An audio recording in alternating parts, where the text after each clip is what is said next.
ईश्वरः परमः कृष्ण सच्चिदानंद विग्रह अनादिरादिर्गोविंद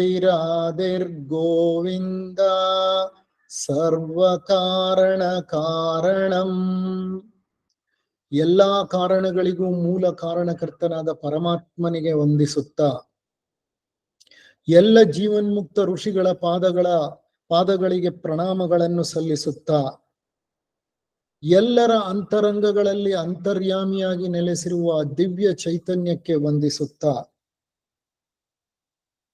ಸೋದರ ಸೋದರಿಯರೇ, ಆತ್ಮೀಯರೇ, ಇಂದಿನ ಒಂದು ಸತ್ಸಂಗವನ್ನ ಉಪನ್ಯಾಸವನ್ನ ನೀಡಲಿಕ್ಕೆ ನನ್ನನ್ನು ಆಹ್ವಾನಿಸಿ ನನಗೆ ಅವಕಾಶವನ್ನ ಒದಗಿಸಿಕೊಟ್ಟಂತಹ ಧ್ಯಾನ ಮತ್ತು ವ್ಯಾಸಂಗ ವೃತ್ತದ ನಿರ್ದೇಶಕ ದ್ವಯರಾದಂತಹ ಸೋದರ ವಾಸುದೇವ್ರವರಿಗೂ ಸೋದರಿ ವಾಣಿ ವಾಸುದೇವ್ರವರಿಗೂ ನನ್ನ ನಮನಗಳನ್ನ ವಂದನೆಗಳನ್ನ ಸಲ್ಲಿಸುತ್ತಾ ನನ್ನ ಪೂಜ್ಯ ಗುರುಗಳು, ಹಿತೈಷಿಗಳು, ತತ್ವ ಚಿಂತಕರು ಆಗಿದ್ದಂತಹ ಹಿರಿಯ ಸೋದರ, ಅಗಲಿದ ಆತ್ಮಗಳು ಸೋದರ ಸುಕೃಷ್ಣಮೂರ್ತಿಯವರಿಗೂ ರುಕ್ಮಿಣಿ ಕೃಷ್ಣಮೂರ್ತಿಯವರಿಗೂ ನನ್ನ ನಮನಗಳನ್ನು ಸಲ್ಲಿಸುತ್ತಾ ಈ ಕಾರ್ಯಕ್ರಮವನ್ನು ಪ್ರಾರಂಭ ಮಾಡ್ಲಿಕ್ಕೆ ಇಷ್ಟಪಡ್ತೇನೆ. ಪರತತ್ವಕ್ಕೆ ಚತುರ್ದಶ ದ್ವಾರಗಳು ಅನ್ನುವಂತಹ ಈ ಸರಣಿ ಉಪನ್ಯಾಸದಲ್ಲಿ ಈಗಾಗಲೇ 15 ಉಪನ್ಯಾಸಗಳನ್ನ ನಾವು ಪರಸ್ಪರ ಹಂಚಿಕೊಂಡಿದ್ದೇವೆ. ಇದು 16ನೆಯ ಉಪನ್ಯಾಸ. ಬಹುಶಃ ಪ್ರಾಯಶಃ ಈ ಸರಣಿಯಲ್ಲಿ ಇದು ಕೊನೆಯ ಉಪನ್ಯಾಸ ಅಂತ ಅನ್ನಿಸ್ತಾ ಇದೆ. ಪರತತ್ವ ಅಂದ್ರೆ ಏನು, ಪರತತ್ವಕ್ಕೆ ಚತುರ್ದಶ ದ್ವಾರಗಳು ಅಂದ್ರೆ ಏನು ಅನ್ನೋದನ್ನ ಮತ್ತೊಮ್ಮೆ ಒಂದು 5 ನಿಮಿಷ ಚಿಂತನೆ ನಡೆಸಿ ಅರ್ಥ ಮಾಡಿಕೊಂಡು ಇಂದಿನ ಉಪನ್ಯಾಸದ ಕೊನೆಯ 2 ದ್ವಾರಗಳಿದೆ, ಆ ದ್ವಾರಗಳು ಯಾವುದು ಅನ್ನೋದನ್ನ ವಿವರಿಸಿ ತಿಳಿಸ್ತೇನೆ. ಪರತತ್ವ, ಪರಮಾತ್ಮ ತತ್ವ,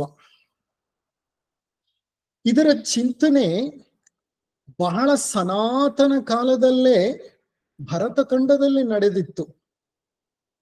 ನಮ್ಮ ವೇದ ಕಾಲದ ಋಷಿ ಮುನಿಗಳು ದಟ್ಟ ಅಡವಿಗಳಲ್ಲಿ ನೆಲೆಸಿ ಪ್ರಕೃತಿಯ ಸಾಮೀಪ್ಯದಲ್ಲಿ ಜಪ, ತಪ, ಧ್ಯಾನ, ಚಿಂತನ, ಶ್ರವಣ, ಮನನ, ನಿಧಿಧ್ಯಾಸನದಲ್ಲಿ ತೊಡಗಿ ಆ ಪರಾತ್ಪರ ತತ್ವದ ಅನುಭೂತಿಗಾಗಿ ನಿರಂತರ ಸಾಧನೆಯಲ್ಲಿ ತೊಡಗಿಕೊಂಡಿದ್ದರು. ಹಾಗಾದ್ರೆ ಅವರಿಗೆ ಆ ಪರತತ್ವದ ಅನುಭೂತಿಯಾಗಿತ್ತ? ಬಹಳಷ್ಟು ಉಪನಿಷತ್ ಕಾಲದ ಋಷಿ ಮುನಿಗಳಿಗೆ ಆ ಪರಾತ್ಪರ ತತ್ವ ಅಥವಾ ಪರಮಾತ್ಮ ತತ್ವದ ಅನುಭವ ಆಗಿತ್ತು. ಹಾಗಾದರೆ ಆ ಪರತತ್ವ ಅಂದರೇನು, ಅದಕ್ಕೆ ಸಂಬಂಧಪಟ್ಟ ವಿಷಯ ವಿಚಾರಗಳನ್ನ ಆ ಋಷಿ ಮುನಿಗಳು ನಮ್ಮೊಡನೆ ಹಂಚಿಕೊಂಡಿದಾರ ಅನ್ನೋದಾದ್ರೆ, ಆ ಋಷಿ ಮುನಿಗಳ ಪ್ರಕಾರ ಯಾವ ಒಂದು ಮೂಲದಿಂದ ಸಕಲ ಸೃಷ್ಟಿಯೂ ಆಯಿತೋ, ಸೃಷ್ಟಿ ಸ್ಥಿತಿ ಲಯಗಳಿಗೆ ಯಾವುದು ಮೂಲ ಕಾರಣವೋ, ಯಾವುದು ಎಲ್ಲಾ ಕಾಲಗಳಲ್ಲಿ ಉಪಸ್ಥಿತವೋ,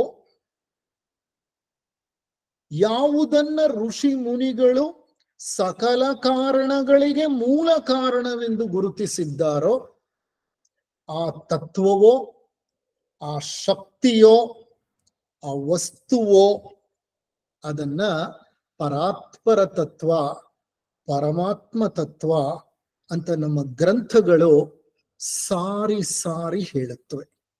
ಅಂದ್ರೆ ಪರಮಾತ್ಮ ತತ್ವ is the root cause of all the causes. ಎಲ್ಲ ಕಾರಣಗಳಿಗೂ ಮೂಲ ಕಾರಣ. ಜಗತ್ತಿನಲ್ಲಿ ಏನೇನಿದೆಯೋ ವಸ್ತುವಾಗಲಿ, ಶಕ್ತಿಯಾಗಲಿ, ಬಲವಾಗಲಿ, ತತ್ವವಾಗಲಿ, ಜೀವಿಯಾಗಲಿ, ಜಡವಾಗಲಿ, ಎಲ್ಲವೂ ಆ ಮೂಲದಿಂದಲೇ ಹೊರಬಂದದ್ದು. ಆ ಮೂಲದಿಂದ ಹೊರಬಂದು ಇಲ್ಲಿ ಉಪಸ್ಥಿತವಾಗಿವೆ. ಒಂದಲ್ಲ ಒಂದು ದಿನ ಆ ಮೂಲಕ್ಕೆ ಹೊರಟು ಹೋಗುತ್ತವೆ. ಅಂತ ಮೂಲ ಏನಿದೆಯೋ, the source of all that is existing is called as ಪರಮಾತ್ಮ ತತ್ವ. ಅದನ್ನೇ ಪರಾತ್ಪರ ತತ್ವ, ಎಲ್ಲ ಮೂಲಗಳಿಗೂ ಮೂಲ. ಅಂತ ಪರಾತ್ಪರ ತತ್ವವನ್ನ ನಾವು ಪ್ರತಿಯೊಬ್ಬರೂ ಒಂದಲ್ಲ ಒಂದು ದಿನ ಭೇಟಿ ಮಾಡಬೇಕು. ಆ ತತ್ವದೊಡನೆ ಸೇರಿ ಹೋಗ್ಬೇಕು. ಹೇಗೆ ಮಳೆ ಬಂದು ಭೂಮಿಯ ಮೇಲೆ ಬಿದ್ದಂತಹ ಒಂದು ನೀರಿನ ಹನಿ ಮುಂದೆ ಹಲವಾರು ಹನಿಗಳೊಡನೆ ಸೇರಿ ಹಳ್ಳ ಕೊಳ್ಳಗಳಾಗಿ, ಹೊಳೆ ನದಿಗಳಾಗಿ, ಯಾವ ಒಂದು ಕಡಲಿನಿಂದ ಬಂತೋ ಅದೇ ಕಡಲನ್ನೇ ಹೋಗಿ ಸೇರುತ್ತೆ. ಹಾಗೆಯೇ ಆ ಮೂಲ ಚೈತನ್ಯದಿಂದ ಹೊರಬಂದಂತಹ ಕಿಡಿಗಳಾದ ನಾವು, ಆತ್ಮಗಳಾದ ನಾವು ಒಂದಲ್ಲ ಒಂದು ಹಂತದಲ್ಲಿ ಆ ಪರಮಾತ್ಮನನ್ನ ಸೇರಿ ಹೋಗ್ಬೇಕು, ಪರಮಾತ್ಮನೊಡನೆ ವಿಲೀನಗೊಳ್ಳಬೇಕು. ಅದನ್ನೇ ವ್ಯಷ್ಟಿ ಸಮಷ್ಟಿಯ ಸಂಯೋಗ ಅಂತ ಹೇಳ್ತಾರೆ. ವ್ಯಷ್ಟಿಯು ಸಮಷ್ಟಿಯೊಳಗೆ ಸೇರೋದು, ಬಿಂದುವು ಸಿಂಧುವಾಗೋದು, ಜೀವವು ದೇವನಾಗೋದು. ಇಂತಹ ಒಂದು ಕ್ರಿಯೆ ಏನಿದೆ, ಈ ಕ್ರಿಯೆ ನಡಿಬೇಕಾದ್ರೆ ಸಾಧನೆ ಬಹಳ ಮುಖ್ಯ. ಸಾಧನೆ ಇಲ್ಲದೆ ಅಧ್ಯಾತ್ಮದ ಹಾದಿಯಲ್ಲಿ ಒಂದು ಇಂಚು ಸಹ ಮುಂದೆ ಹೆಜ್ಜೆ ಇಡ್ಲಿಕ್ಕೆ ಸಾಧ್ಯ ಇಲ್ಲ. ಸಾಧನೆ ಅಂದ್ರೆ ಏನು? ಭಗವಂತ ನಮಗೆ ಕೊಟ್ಟ ಸಾಧನಗಳನ್ನ ಬಹಳ ಉತ್ತಮ ರೀತಿಯಲ್ಲಿ ಬಳಸಿಕೊಂಡು ನಾವು ನಮ್ಮ ಗಮ್ಯವನ್ನ ತಲುಪುವುದೇ ಸಾಧನೆ. ನಮಗೆ ಯಾವ ಸಾಧನಗಳನ್ನ ಕೊಟ್ಟಿದ್ದಾನೆ ಭಗವಂತ? ಒಂದು ಶರೀರವನ್ನ ಕೊಟ್ಟಿದ್ದಾನೆ, ಸ್ಥೂಲ ಶರೀರ. ಒಂದು ಪ್ರಾಣ ಶರೀರವನ್ನ ಕೊಟ್ಟಿದ್ದಾನೆ. ಒಂದು ಕಾಮನೆಗಳ ಶರೀರವನ್ನ ಕೊಟ್ಟಿದ್ದಾನೆ. ಆಲೋಚನೆಗಳನ್ನ ಮಾಡುವಂತಹ ಒಂದು ಆಲೋಚನಾ ಶರೀರ ಅಥವಾ ಮೆಂಟಲ್ ಬಾಡಿ ಅದನ್ನು ಕೊಟ್ಟಿದ್ದಾನೆ. ಬುದ್ಧಿ ಶರೀರ. ಇವೆಲ್ಲ ನಮ್ಮ ಸ್ಥೂಲ ಮತ್ತು ಸೂಕ್ಷ್ಮ ಶರೀರಗಳು. ಈ ಶರೀರಗಳನ್ನೆಲ್ಲ ಭಗವಂತನೇ ನಮಗೆ ಪ್ರಸಾದಿಸಿರೋದು. ಈ ಶರೀರಗಳೇ ಸಾಧನಗಳು. ಇವುಗಳನ್ನ ಬಳಸಿಕೊಂಡು ನಾವು ಆ ಪರಾತ್ಪರ ತತ್ವವನ್ನ ಸೇರಲು ನಡೆಸುವಂತಹ ಒಂದು ಪ್ರಕ್ರಿಯೆಯೇ ಸಾಧನೆ ಅಂತ ಅನ್ನಿಸ್ಕೊಳ್ಳುತ್ತೆ. ಈ ಹಂತದಲ್ಲಿ, ಸಾಧನೆಯ ಮಾರ್ಗದಲ್ಲಿ ನಮಗೆ 14 ದ್ವಾರಗಳಿವೆ ಭಗವಂತನನ್ನ ಸೇರಲು. 14 ದ್ವಾರಗಳೇ ಚತುರ್ದಶ ದ್ವಾರಗಳು. ಅದಕ್ಕೆ ಈ ಒಂದು ಸತ್ಸಂಗದ ಶೀರ್ಷಿಕೆ ಪರತತ್ವಕ್ಕೆ ಚತುರ್ದಶ ದ್ವಾರಗಳು. 12 ದ್ವಾರಗಳನ್ನ ಈಗಾಗಲೇ ನಿಮ್ಮೊಡನೆ ಹಂಚಿಕೊಂಡಿದ್ದೇನೆ. ಆ ದ್ವಾರಗಳು ಯಾವುದು ಅನ್ನೋದನ್ನ ಒಮ್ಮೆ ತಿಳಿಸಿ ಮುಂದೆ ಹೋಗೋ ಪ್ರಯತ್ನ ಪಡ್ತೇನೆ. ಮೊದಲನೆಯ ದ್ವಾರ ಅಟೆನ್ಷನ್ ಅಥವಾ ಗಮನ. ಎರಡನೆಯ ದ್ವಾರ ಪ್ರಾಣಮಯ ಕ್ಷೇತ್ರ. ಮೂರನೆಯ ದ್ವಾರ ತೀವ್ರ ಕ್ಷಣದ ಅರಿವು. ನಾಲ್ಕನೆಯ ದ್ವಾರ ನಿಷ್ಕಾಮ ಕರ್ಮ. ಐದನೆಯ ದ್ವಾರ ಆತ್ಮವಿಚಾರ.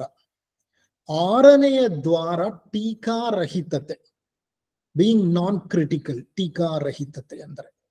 ಏಳನೆಯ ದ್ವಾರ ಧ್ಯಾನ, ಮೆಡಿಟೇಷನ್. ಎಂಟನೆಯ ದ್ವಾರ ಮೌನ, ಸೈಲೆನ್ಸ್, ಶಿಯರ್ ಸೈಲೆನ್ಸ್. ಒಂಬತ್ತನೆಯ ದ್ವಾರ ಭೌತಿಕ ಬಯಲು, ಫಿಸಿಕಲ್ ವಾಯ್ಡ್. 10ನೆಯ ದ್ವಾರ ಶರಣಾಗತಿ, ಸರೆಂಡರ್. 11ನೆಯ ದ್ವಾರ ನಿಸರ್ಗ, ನೇಚರ್. 12ನೆಯ ದ್ವಾರ ಸತ್ಸಂಗ, ಕಂಪನಿ ಆಫ್ ಟ್ರೂತ್, ಸತ್ಸಂಗ. 13ನೆಯ ದ್ವಾರ ಭೌತಿಕ ಅನರ್ಹತೆ, ಫಿಸಿಕಲ್ ಇನ್ಕೆಪಾಸಿಟೇಷನ್. 14ನೆಯ ದ್ವಾರ ಸಾವು ಅಥವಾ ಮರಣ, ಡೆತ್. ಈಗ ಇವತ್ತಿನ ಒಂದು ಸತ್ಸಂಗದಲ್ಲಿ 13 ಮತ್ತು 14ನೆಯ ದ್ವಾರಗಳನ್ನ ಮುಖ್ಯವಾಗಿ ಅರ್ಥ ಮಾಡ್ಕೊಳ್ಳೋ ಪ್ರಯತ್ನವನ್ನ ಮಾಡೋಣ. 13ನೆಯ ದ್ವಾರ ಭೌತಿಕ ಅನರ್ಹತೆ, ಅಂದ್ರೆ A person becoming physically incapacitated. That means to say, a person who become physically ineligible. ಇದು 13ನೇ ದ್ವಾರ. ಅಂದ್ರೆ ಭೌತಿಕವಾಗಿ ಶರೀರ ಹಲವು ಸಮಸ್ಯೆಗಳಿಗೆ ಈಡಾದಾಗ ಆ ಪರಾತ್ಪರ ತತ್ವದ ದ್ವಾರ ತಂತಾನೆ ತೆರೆದುಕೊಳ್ಳುತ್ತಂತೆ. 14ನೆಯ ದ್ವಾರ ಮರಣ. ಜನನ ಹೇಗೆ ರಹಸ್ಯವೋ ಮರಣವೂ ಹಾಗೆ ಒಂದು ರಹಸ್ಯವೇ. ಈ ಜನನ ಮರಣಗಳ ಮಧ್ಯೆ ಒಂದು ಜೀವನವನ್ನ ನಾವು ನಡೆಸ್ತಾ ಹೋಗ್ತೇವೆ. ಇರ್ಲಿ, ಇಂದಿನ ಒಂದು ಸತ್ಸಂಗದಲ್ಲಿ ಮೊದಲು ಭೌತಿಕ ಅನರ್ಹತೆಯನ್ನ ಅರ್ಥ ಮಾಡ್ಕೊಳ್ಳೋಣ, ನಂತರ ಡೆತ್ ಅಥವಾ ಮರಣದ ಬಗ್ಗೆ ಸ್ವಲ್ಪ ಚಿಂತನೆಯನ್ನ ನಡೆಸೋಣ. ನಾನು ಈ ಸತ್ಸಂಗದ ಪ್ರಾರಂಭದಲ್ಲಿ ಸ್ವಾಮಿ ವಿವೇಕಾನಂದರ ಒಂದು ದಿಟ್ಟ ಹೇಳಿಕೆಯನ್ನ ನಿಮ್ಮೊಡನೆ ಹಂಚಿಕೊಂಡು, ನಂತರ ಬಸವಣ್ಣನವರ ಒಂದು ವಚನದ ಮೂಲಕ ಈ ಸತ್ಸಂಗದ ವಿಚಾರದ ಮುಖ್ಯ ಭಾಗವನ್ನ ಪ್ರವೇಶ ಮಾಡ್ತೇನೆ. ಒಮ್ಮೆ ಸ್ವಾಮಿ ವಿವೇಕಾನಂದರು ಹೇಳ್ತಾರೆ, ಎಂದು 4 ದಿಕ್ಕುಗಳಲ್ಲಿಯೂ ದುಃಖವೆಂಬ ಬಿರುಗಾಳಿ ಎದ್ದು ಬೀಸುವುದೋ, ಎಂದು ಹೃದಯದಲ್ಲಿ ಮಹಾವೇದನೆ ಉಂಟಾಗುವುದೋ, ಎಂದು ಇನ್ನು ಬೆಳಕು ಕಾಣದಂತೆ ತೋರುವುದೋ, ಎಂದು ಭರವಸೆ ಮತ್ತು ಧೈರ್ಯ ಬತ್ತಿ ಹೋದಂತಿರುವುದೋ, ಆಗಷ್ಟೇ ಆ ಮಹಾ ಆಧ್ಯಾತ್ಮಿಕ ಅಲ್ಲಕಲ್ಲೋಲದಲ್ಲಿ ಆಂತರಿಕ ಬ್ರಹ್ಮಜ್ಯೋತಿಯ ಸ್ಫೂರ್ತಿ ಮಿನುಗುವುದು. ಸುಖದಲ್ಲಿ ಹುಟ್ಟಿ ಹಂಸತೂಲಿಕಾ ತಲ್ಪದ ಮೇಲೆ ಮಲಗಿ ಒಂದು ತೊಟ್ಟು ಕಣ್ಣೀರನ್ನೂ ಸುರಿಸದೆ ಯಾರೇ ಆಗಲಿ ಎಂದಾದರೂ ಮಹತಿಯನ್ನು ಪಡೆದಿರುವರೇ, ಅಂದರೆ ತಮ್ಮಲ್ಲಿ ಅಂತರ್ಗತವಾಗಿರುವ ಬ್ರಹ್ಮನನ್ನು ಎಂದಾದರೂ ಪ್ರಕಾಶಗೊಳಿಸಿರುವರೇ. ನೋಡಿ, ಈ ಹೇಳಿಕೆಯಲ್ಲಿ ಎಷ್ಟು ಆಳವಾದ ಅರ್ಥ ಇದೆ ಅಂದ್ರೆ, ಎಂದು ನಮ್ಮ ಜೀವನದಲ್ಲಿ 4 ದಿಕ್ಕುಗಳಲ್ಲೂ ದುಃಖ ಅನ್ನುವಂಥ ಬಿರುಗಾಳಿ ಬೀಸಲಿಕ್ಕೆ ಪ್ರಾರಂಭ ಆಗತ್ತೋ, ಎಂದು ನಮ್ಮ ಹೃದಯದಲ್ಲಿ ಮಹಾವೇದನೆ ಉಂಟಾಗತ್ತೋ, ಎಂದು ಅತೀವ ಸಂಕಟವನ್ನು, ದುಃಖವನ್ನು, ನೋವನ್ನು ನಾವು ಅನುಭವಿಸ್ತೀವೋ, ಇನ್ನು ಮುಗೀತು, ನನಗೆ ಬೆಳಕೇ ಕಾಣ್ತಾ ಇಲ್ಲ, ಕತ್ತಲೆಯ ಕೂಪದಲ್ಲಿ ಮುಳುಗಿ ಹೋಗಿದ್ದೀನಿ ಅಂತ ಅನ್ಸುತ್ತೋ, ಎಂದು ಭರವಸೆ ಮತ್ತು ಧೈರ್ಯ ಪೂರ್ತಿಯಾಗಿ ಬತ್ತಿ ಹೋದಂತಾಗತ್ತೋ, ಆಗ ಆ ಮಹಾ ಆಧ್ಯಾತ್ಮಿಕ ಅಲ್ಲೋಲ ಕಲ್ಲೋಲದಲ್ಲಿ, in that spiritual storm, in the midst of that storm, the storm of sorrow,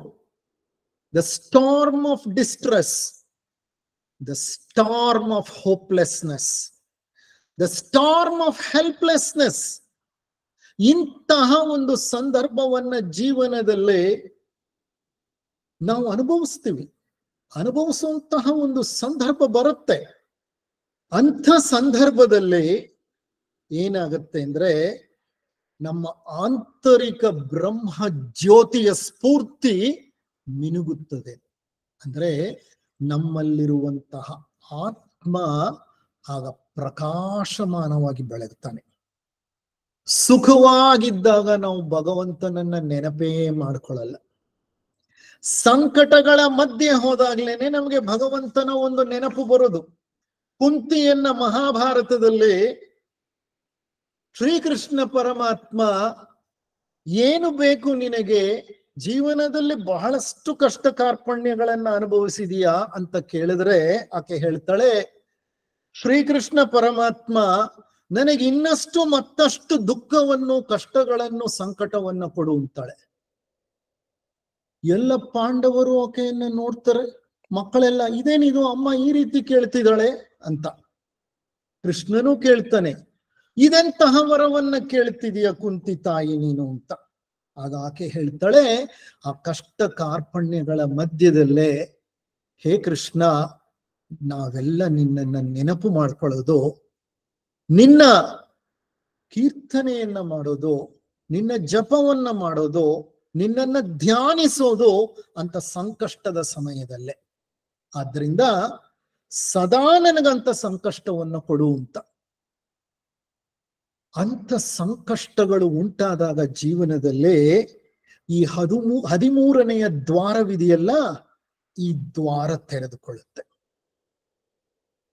ಈ ದ್ವಾರ ತೆರೆದುಕೊಂಡಾಗ ನಾವು ನಮ್ಮ ಭೂತ ಭವಿಷ್ಯತ್ತುಗಳನ್ನ ಬಿಟ್ಟು ವರ್ತಮಾನ ಸ್ಥಿತಿಗೆ ಬರ್ತೀವಿ. ಅಂದ್ರೆ ಎಚ್ಚರವಾಗತ್ತೆ ನಮ್ಮಲ್ಲಿ. ಎಂತಹ ಎಚ್ಚರ ಅಂದ್ರೆ, ಗೌತಮ ಬುದ್ಧ ರಾತ್ರಿ ಮಲಗಿ ನಿದ್ರೆ ಮಾಡ್ತಾ ಇದ್ದಾಗ ಇದ್ದಕ್ಕಿದ್ದ ಹಾಗೆ ಎದ್ದು ಸಕಲವನ್ನು ತೊರೆದು ಆ ಸತ್ಯವನ್ನು ಹುಡುಕಿಕೊಂಡು ಕತ್ತಲೆಯ ರಾತ್ರಿಯಲ್ಲಿ ಹೇಗೆ ಹೊರಟು ಬಿಟ್ನೋ ಹಾಗೆ ಸಂಕಷ್ಟಗಳ ಮಧ್ಯೆ ನಾವು ನಮ್ಮ ಭೂತವನ್ನು, ಭವಿಷ್ಯತ್ತನ್ನು ಮರೆತು, ಹೇಗೆ ಗೌತಮ ಬುದ್ಧ ತನ್ನ ಹೆಂಡತಿ, ಮಕ್ಕಳು, ರಾಜ್ಯ, ರಾಜಧಾನಿ, ಚಕ್ರಾಧಿಪತ್ಯ ಎಲ್ಲವನ್ನು ತೊರೆದು ಎದ್ದು ಹೊರಟು ಬಿಟ್ನೋ ಹಾಗೆ ನಾವು ನಮ್ಮ ಭೂತ ಭವಿಷ್ಯತ್ತುಗಳನ್ನ ತೊರೆದು ವರ್ತಮಾನ ಸ್ಥಿತಿಗೆ ಬಂದ್ಬಿಡ್ತೀವಿ. ಆ ವರ್ತಮಾನ ಸ್ಥಿತಿಗೆ ಬರೋದೇ ಪರಮಾತ್ಮನಲ್ಲಿ ನಾವು ಐಕ್ಯವಾಗುವಂತಹ ಒಂದು ಸಂದರ್ಭ. ಇರ್ಲಿ, ಇದರ ಅರ್ಥ ಏನಂದ್ರೆ, ಏನ್ ಹೇಳ್ತಿದ್ದಾರೆ ಸ್ವಾಮಿ ವಿವೇಕಾನಂದರು, ಸಂಕಷ್ಟಗಳ ಮಧ್ಯೆ ಮಾತ್ರ ಪರಮಾತ್ಮನ ದರ್ಶನ ನಮಗಾಗಲು ಸಾಧ್ಯ. ಸುಖದಲ್ಲಿ ಹುಟ್ಟಿ ಹಂಸತೂಲಿಕ ಕಲ್ಪದ ಮೇಲೆ ಮಲಗಿ ಕಣ್ಣೀರನ್ನ ಸುರಿಸದೆ ಯಾರಾದರೂ ಆ ಮಹತ್ವವಾದಂತಹ ಬ್ರಹ್ಮ ತತ್ವವನ್ನ ಅನುಭವಿಸಲಿಕ್ಕೆ ಸಾಧ್ಯವಾಗಿದೆಯಾ ಹೇಳಿ ಅನ್ನುವಂಥ ಪ್ರಶ್ನೆಯನ್ನ ವಿವೇಕಾನಂದರು ಕೇಳ್ತಿದ್ದಾರೆ. ಹಾಗಾದ್ರೆ ನಾವೆಲ್ಲ ಏನ್ ಮಾಡ್ಬೇಕು? ದೇವಸ್ಥಾನಕ್ಕೆ ಹೋದಾಗ ಭಗವಂತ ನನಗೆ ಅದನ್ನ ಕೊಡು, ಇದನ್ನ ಕೊಡು, ನನಗೆ ಮನೆ ಕೊಡು, ನನ್ನ ಮಗಳಿಗೆ ಮದುವೆ ಮಾಡಿಸು, ನನಗ ಚಿನ್ನ ಕೊಡು, ನನಗೆ ಬೆಳ್ಳಿ ಕೊಡು, ನನಗೆ ಜಮೀನ್ ಕೊಡು, ಇದೆಲ್ಲ ಕೇಳೋ ಬದಲು ನಾವೇನ್ ಕೇಳ್ಬೇಕು ಗೊತ್ತಾ? ಭಗವಂತ ಇನ್ನಷ್ಟು ಮತ್ತಷ್ಟು ಮಗದಷ್ಟು ಕಷ್ಟವನ್ನು ಕೊಡು, ಆಗ ನಾನು ಸದಾ ನಿನ್ನನ್ನ ಜ್ಞಾಪಿಸಿಕೊಳ್ತಾ ಇರ್ತೇನೆ. ಇಂತಹ ಪ್ರಾರ್ಥನೆಯನ್ನ ನಾವ್ಯಾರು ಮಾಡ್ತೀವಿ? ನಾವ್ಯಾರು ಮಾಡಲ್ಲ. ನಾವು ಮಾಡೋದು ಪ್ರಾರ್ಥನೆ ಹೇಗಿರುತ್ತೆ ಅಂದ್ರೆ, ಪ್ರಾಪಂಚಿಕ ಸುಖಗಳನ್ನ ಬೇಡ್ತಾ ಪ್ರಾರ್ಥನೆಯನ್ನ ಮಾಡ್ತೀವಿ. ನೋಡಿ, 13ನೆಯ ದ್ವಾರ ಎಷ್ಟು ಸುಂದರವಾದ ದ್ವಾರ. ನೋವಿನ ಮೂಲಕ ಭಗವಂತನನ್ನ ಸೇರೋದು. ಭೌತಿಕ ಅನರ್ಹತೆ, ಶರೀರ ಹಲವಾರು ಸಂಕಟಗಳಿಗೆ ಸಿಕ್ಕಾಕೊಂಡಾಗ ಭಗವಂತನನ್ನ ಸಂಕಟ ಬಂದಾಗ ವೆಂಕಟ ರಮಣ ಅಂತ ಬೇಡ್ಕೋತೀವಲ್ಲ, ಅದು. ಬಸವಣ್ಣನವರು ಇದನ್ನೇ ಹೇಳ್ತಾರೆ. ಅವರೊಂದು ಸುಂದರ ವಚನವನ್ನ ಬರೆದಿದ್ದಾರೆ. ಅವ್ರೇನ್ ಬೇಡ್ಕೊಳ್ತಾರೆ ನೋಡಿ. ಭೌತಿಕ ಅನರ್ಹತೆ ಅಂತಂದ್ರೆ ನಾವು ಅಂಧರಾಗಬೇಕು, ಹೆಳವರಾಗಬೇಕು, ಕಿವುಡರಾಗಬೇಕು, ಅಥವಾ ನಮ್ಮ ಕೈ ಕಾಲುಗಳನ್ನ ಚಲಿಸಲಿಕ್ಕೆ ಆಗದೆ ಇದ್ದ ಹಾಗೆ ಆಗ್ಬೇಕು, ನಮ್ಮಲ್ಲಿ ಏನೋ ದೌರ್ಬಲ್ಯ, ಮಾನಸಿಕ ಮತ್ತು ಶಾರೀರಿಕ ದೌರ್ಬಲ್ಯ ಉಂಟಾಗ್ಬೇಕು. ಹಾಗಾದಾಗ ಅಸಹಾಯಕತೆಯನ್ನ ಅನುಭವಿಸಿದಾಗ ಭಗವಂತನನ್ನ ನಾವು ದೈನ್ಯದಿಂದ ಬೇಡ್ಕೊಳ್ತೇವೆ. ಆಗ ಈ 13ನೆಯ ದ್ವಾರ ತೆರೆಯುತ್ತೆ. ಅದಕ್ಕೆ ಬಸವಣ್ಣನವರು ತಮ್ಮ ಸುಂದರ ವಚನದಲ್ಲಿ ಏನ್ ಹೇಳ್ತಾರೆ ಕೇಳೋಣ. ಆ ಒಂದು ವಚನವನ್ನ ಜ್ಯೋತಿಯವರು ಈಗ ನಿಮಗೆ ನೀಡ್ತಾರೆ. ಡಾಕ್ಟರ್ ಜ್ಯೋತಿಯವರು.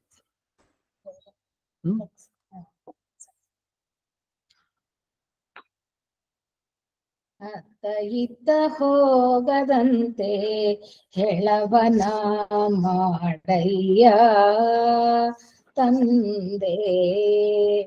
ಅತ್ತ ಇತ್ತ ಹೋಗದಂತೆ ಹೆಳವನ ಮಾಡಯ್ಯ ತಂದೆ. ಅತ್ತ ಇತ್ತ ಹೋಗದಂತೆ ಹೆಳವನ ಮಾಡಯ್ಯ ತಂದೆ. ಸುತ್ತಿ ಸುಳಿದು ನೋಡದಂತೆ ಅಂಧಕನ ಮಾಡಯ್ಯ ತಂದೆ. ಸುತ್ತಿ ಸುಳಿದು ನೋಡದಂತೆ ಅಂಧಕನ ಮಾಡಯ್ಯ ತಂದೆ. ಅತ್ತ ಇತ್ತ ಹೋಗದಂತೆ ಹೆಳವನ ಮಾಡಯ್ಯ ತಂದೆ. ಮತ್ತೊಂದು ಕೇಳದಂತೆ ಕಿವುಡನ ಮಾಡಯ್ಯ ತಂದೆ. ಮತ್ತೊಂದು ಕೇಳದಂತೆ ಕಿವುಡನ ಮಾಡಯ್ಯ ತಂದೆ. ನಿಮ್ಮ ಶರಣರ ಪಾದವಲ್ಲದೆ ಅನ್ಯ ವಿಷಯ ಕೆಳೆಸದಂತಿರಿಸೋ ಕೂಡಲ ಸಂಗಮ ದೇವಾ. ಕೂಡಲ ಸಂಗಮ ದೇವಾ. ಕೂಡಲ ಸಂಗಮ ದೇವಾ. ಅತ್ತ ಇತ್ತ ಹೋಗದಂತೆ ಹೆಳವನ ತಂದೆ. ಸುತ್ತಿ ಸುಳಿದು ನೋಡದಂತೆ ಅಂಧಕನ ಮಾಡಯ್ಯ ತಂದೆ. ಅತ್ತ ಇತ್ತ ಹೋಗದಂತೆ ಅತ್ತ ಇತ್ತ ಹೋಗದಂತೆ ಅತ್ತ ಇತ್ತ ಹೋಗದಂತೆ ಹೆಳವನ ಮಾಡಯ್ಯ ತಂದೆ.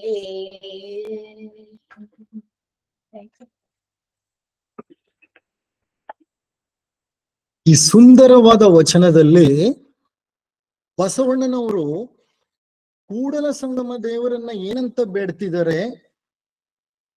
ಅತ್ತ ಇತ್ತ ಹೋಗದಂತೆ ಹೆಳವನ ಮಾಡಯ್ಯ ತಂದೆ. ನಾನು ಅತ್ತ ಇತ್ತ ಚಲಿಸದೆ ಇರೋ ಹಾಗೆ ನನ್ನ ಕಾಲುಗಳನ್ನ ದುರ್ಬಲವನ್ನಾಗಿ ಮಾಡ್ಬಿಡು. ಅಲ್ಲಿ ಇಲ್ಲಿ ಅತ್ತ ಇತ್ತ ತಿರುಗಿ ನೋಡಿ ದೃಷ್ಟಿ ಪ್ರಪಂಚದ ಆಕರ್ಷಣೆಗೆ ಈಡಾಗದಂತೆ ನನ್ನನ್ನ ಅಂಧನನ್ನಾಗಿ ಮಾಡಿಬಿಡು ತಂದೆ. ಸುತ್ತಿ ಸುಳಿದು ನೋಡದಂತೆ ಅಂಧಕನ ಮಾಡಯ್ಯ ತಂದೆ. Make me blind. ಒಂದು ಕೇಳದಂತೆ ಕಿವುಡನ ಮಾಡಯ್ಯ ತಂದೆ. ನಿಮ್ಮ ನಾಮ ಕೀರ್ತನೆ ಬಿಟ್ಟು ಮತ್ತೇನನ್ನೂ ನಾನು ಕೇಳಬಾರ್ದು. ಆ ರೀತಿ ಕಿವುಡಂತನವನ್ನ ನನಗೆ ಕೊಟ್ಟು ಬಿಡು. ನಿಮ್ಮ ಶರಣರ ಪಾದವಲ್ಲದೆ ಅನ್ಯ ವಿಷಯ ಕೆಳಸದಂತೆ ನನ್ನನ್ನಿರಿಸು ಕೂಡಲ ಸಂಗಮ ದೇವ. ನಿಮ್ಮ ಭಕ್ತಿಯನ್ನ ಬಿಟ್ಟು ನಿಮ್ಮ ಭಕ್ತರ ಸೇವೆಯನ್ನ ಬಿಟ್ಟು ಮತ್ತೊಂದನ್ನ ನಾನು ಇಷ್ಟಪಡದೇ ಇರೋ ರೀತಿಯಲ್ಲಿ ಅನ್ಯ ಆಕರ್ಷಣೆಗಳಿಗೆ ಒಳಗಾಗದಂತೆ ನನ್ನನ್ನು ನೋಡಿಕೊಳ್ಳಿ. ನನಗೆ ಅಂತ ಒಂದು ಕೃಪೆಯನ್ನ ಮಾಡಿ ಅಂತ ಭಗವಂತನನ್ನ ಬೇಡ್ಕೊಳ್ತಾರೆ. ನಾವೇನೆಲ್ಲ ಬೇಡ್ಕೊಳ್ತೀವಿ? ಸಾಧು ಸಂತರು, ಮಹಂತರು, ವಚನಕಾರರು, ಶರಣರು ಏನನ್ನ ಭಗವಂತನ ಬಳಿ ಬೇಡ್ಕೊಳ್ತಿದ್ದಾರೆ ನೀವೇ ಗಮನಿಸಿ ನೋಡಿ. ಅಂಧರಾಗೋದು, ಹೆಳವರಾಗೋದು, ಕಿವುಡರಾಗೋದು, ಇದೆಲ್ಲ ಭೌತಿಕ ಅನರ್ಹತೆ ಅಲ್ವಾ? ಭೌತಿಕ ಅನರ್ಹತೆಯನ್ನ ತಲುಪಿದಾಗ ವ್ಯಕ್ತಿ ನಿಸ್ಸಹಾಯಕನಾಗ್ತಾನೆ. ವ್ಯಕ್ತಿ ಸುರಕ್ಷಿತತೆಯಿಂದ ಹೊರಬರ್ತಾನೆ. ವ್ಯಕ್ತಿ ಅಸಹಾಯಕನಾಗ್ತಾನೆ, ದೈನ್ಯತೆಗೆ ಒಳಗಾಗ್ತಾನೆ, ದೀನನಾಗ್ತಾನೆ. ಭಗವಂತನನ್ನ ಆಗ ಬೇಡಿಕೊಳ್ತಾನೆ, ಆರ್ತನಾದವನ್ನ ಮಾಡ್ತಾನೆ. ಆ ಭಗವಂತನನ್ನ he will consider him as the repose ಅಂದ್ರೆ he is the ultimate shelter, he is the ultimate protector. ನೋಡಿ, ಮನುಷ್ಯನ ಜೀವನ ಸರಳ ರೇಖೆ ಅಲ್ಲ. ಯಾವಾಗ್ಲೂ ನೇರವಾಗಿ, ಸುಲಭವಾಗಿ, ಸರಳವಾಗಿ ನಡೆದು ಹೋಗುತ್ತೆ ಅನ್ನೋ ತರ ಇರಲ್ಲ. ಅದರಲ್ಲಿ ಹಲವಾರು ತಿರುವುಗಳಿರುತ್ತವೆ. There are so many twists and turns in the course of life. ಪ್ರತಿ ತಿರುವು ಒಂದು ಕಷ್ಟವನ್ನು, ದುಃಖವನ್ನು, ಅಸಹಾಯಕತೆಯನ್ನು ಪ್ರತಿಬಿಂಬಿಸುತ್ತದೆ. ಜೀವನದಲ್ಲಿ ಉಂಟಾಗುವ ಕಾಯಿಲೆ, ಸೋಲು, ನಷ್ಟ, ಅಪಘಾತಗಳು, ಆತ್ಮೀಯರ ಸಾವು, ಕಡುಬಡತನ, ವಿವಾಹ ವಿಚ್ಛೇದನ, ಕೆಲಸ ಕಳೆದುಕೊಳ್ಳೋದು, ಸಂಬಂಧಗಳಲ್ಲುಂಟಾಗುವ ಘರ್ಷಣೆ, ಕಷ್ಟ ನಿಷ್ಠುರಗಳು ಮನುಷ್ಯನನ್ನ ದೈನ್ಯ ಸ್ಥಿತಿಗೆ, ನಿಸ್ಸಹಾಯಕ ಸ್ಥಿತಿಗೆ ತಂದಾಗ ಆತ ಅತೀವ ದುಃಖ ಸಂಕಟಗಳಿಗೆ ಒಳಗಾದಾಗ ಆತನಲ್ಲಿ ಇದ್ದಕ್ಕಿದ್ದ ಹಾಗೆ ಒಂದು ಪರಿವರ್ತನೆಯಾಗಲು ಪ್ರಾರಂಭವಾಗುತ್ತೆ. ಆತ ದುಃಖಪಟ್ಟು, ಸಂಕಟಪಟ್ಟು, ವಿಪರೀತವಾಗಿ ಆರ್ದ್ರತೆಯಿಂದ ಭಗವಂತನನ್ನ ಬೇಡಿಕೊಳ್ಳುವಂತಹ ಒಂದು ಸಂದರ್ಭ ಬರುತ್ತೆ. ಆತ ಇದ್ದಕ್ಕಿದ್ದ ಹಾಗೆ ಯೋಚನಾರಹಿತನಾಗಿ ಬಿಡ್ತಾನೆ, ವರ್ತಮಾನ ಸ್ಥಿತಿಯನ್ನ ತಲುಪಿ ಬಿಡ್ತಾನೆ, ನಿರ್ಲಿಪ್ತನಾಗುತ್ತಾನೆ. ಇದ್ದಕ್ಕಿದ್ದ ಹಾಗೆ ಆಗುವಂತಹ ಒಂದು ಪರಿವರ್ತನೆ ಇದು. ಶಾಂತ ಚಿತ್ತನಾಗ್ಬಿಡ್ತಾನೆ, ಸ್ಥಿತಪ್ರಜ್ಞ ಸ್ಥಿತಿಯನ್ನ ತಲುಪ್ತಾನೆ. ಈ ಸ್ಥಿತಪ್ರಜ್ಞ ಸ್ಥಿತಿಯೇ ಪರಮ ಪದಕ್ಕೆ ಒಂದು ದ್ವಾರವಾಗಿ ತೆರೆದುಕೊಳ್ಳುತ್ತೆ. ಸ್ಥಿತಪ್ರಜ್ಞ ಅಂದ್ರೆ ಬಂದದ್ದನ್ನ ಬಂದ ಹಾಗೆ ಸ್ವೀಕರಿಸಿ ಸುಮ್ಮನಿರ್ತಾನೆ. ಅವನ ಮನಸ್ಸು ಸ್ತಬ್ಧವಾಗ್ಬಿಡತ್ತೆ. ಅಂತಹ ಒಂದು ಸ್ತಬ್ಧತೆ ಭಗವಂತನಿಗೆ ಒಂದು ದ್ವಾರವನ್ನ ತೆರೆದು ನಮ್ಮ ಮುಂದೆ ಇಟ್ಟುಬಿಡುತ್ತೆ. ಮನುಷ್ಯ ಅಸಹಾಯಕ ಸ್ಥಿತಿಯನ್ನ ಅಂದ್ರೆ ಹೆಲ್ಪ್ಲೆಸ್ನೆಸ್ ತಲುಪಿದಾಗ ಆತ ಪಾಠ ಕಲಿತಾನೆ. ಪ್ರಜ್ಞೆ ಪರಿವರ್ತನೆ ಸಹ ಅವನಲ್ಲಿ ಉಂಟಾಗತ್ತೆ. ಆ ಒಂದು ಮೊಮೆಂಟ್ ಅಥವಾ ಆ ಕ್ಷಣದಲ್ಲಿ ಅವನ ಅಹಂಕಾರ ಇಲ್ಲವಾಗಿ ಹೋಗ್ಬಿಡುತ್ತೆ. ಅಲ್ಲಿವರೆಗೂ ನಾನು, ನನ್ನದು ಅನ್ನುವಂತಹ ಒಂದು ಭಾವವನ್ನ ಏನು ಹೊತ್ತಿರ್ತಾನೆ, ಆ ಭಾವಕ್ಕೆ ಬೀಳುವ ಕೊಡಲಿಯ ಪೆಟ್ಟೆ ಈ ಭೌತಿಕ ಅನರ್ಹತೆ, ಅದರಿಂದ ಉಂಟಾಗುವಂತಹ ಮಾನಸಿಕ ನೋವು. ನೋಡಿ, ಎಲ್ಲ ಸರಾಗವಾಗಿ ನಡೀತಾ ಇದೆ ಸಂಸಾರ ಅಂದ್ರೆ ನಾವು ಪರಮಾತ್ಮನ ಕಡೆಗೆ ನಮ್ಮ ಪ್ರಜ್ಞೆಯನ್ನು ಹರಿಸೋದಿಲ್ಲ.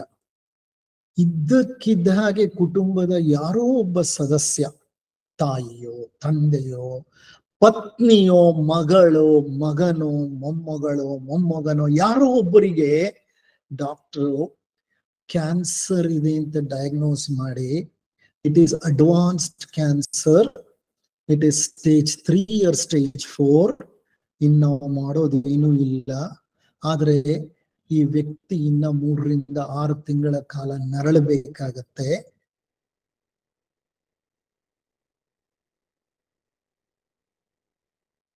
ಆ ಮನೆ ಏನಾಗುತ್ತೆ ಆಲೋಚನೆ ಮಾಡಿ. ಆ ಮನೆಯಲ್ಲಿನ ಪ್ರತಿ ಸದಸ್ಯನಿಗೂ ಎಷ್ಟು ಅತೀವವಾದ ಸಂಕಟ ಉಂಟಾಗುತ್ತೆ. ಆ ಸಂಕಟವಿದೆಯಲ್ಲ, ಅದು ಮಾನಸಿಕ ಸಂಕಟ. ಯಾಕಾಗ್ತಾ ಇದೆ? ಭೌತಿಕವಾಗಿ ಒಬ್ಬರನ್ನ ಅಗಲಬೇಕಾಗಿದೆ.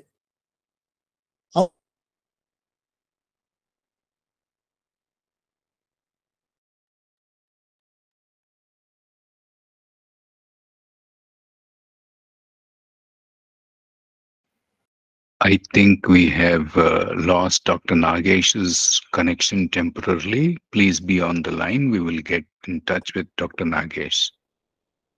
ಅವ್ರು ನರಳೋದನ್ನ ನಾವು ನೋಡ್ಬೇಕು, ಅಲ್ಲದೆ ನಾವು ಅವರ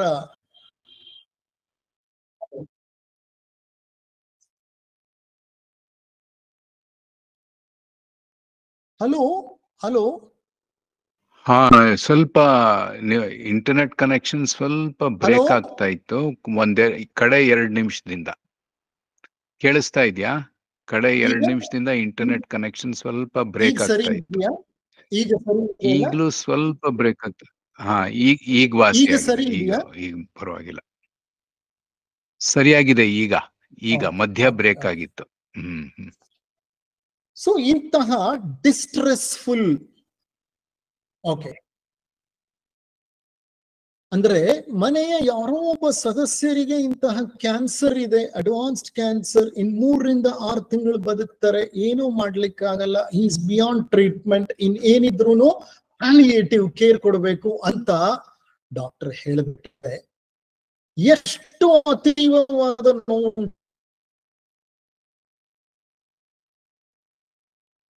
ಉಂಟಾಗುತ್ತೆ.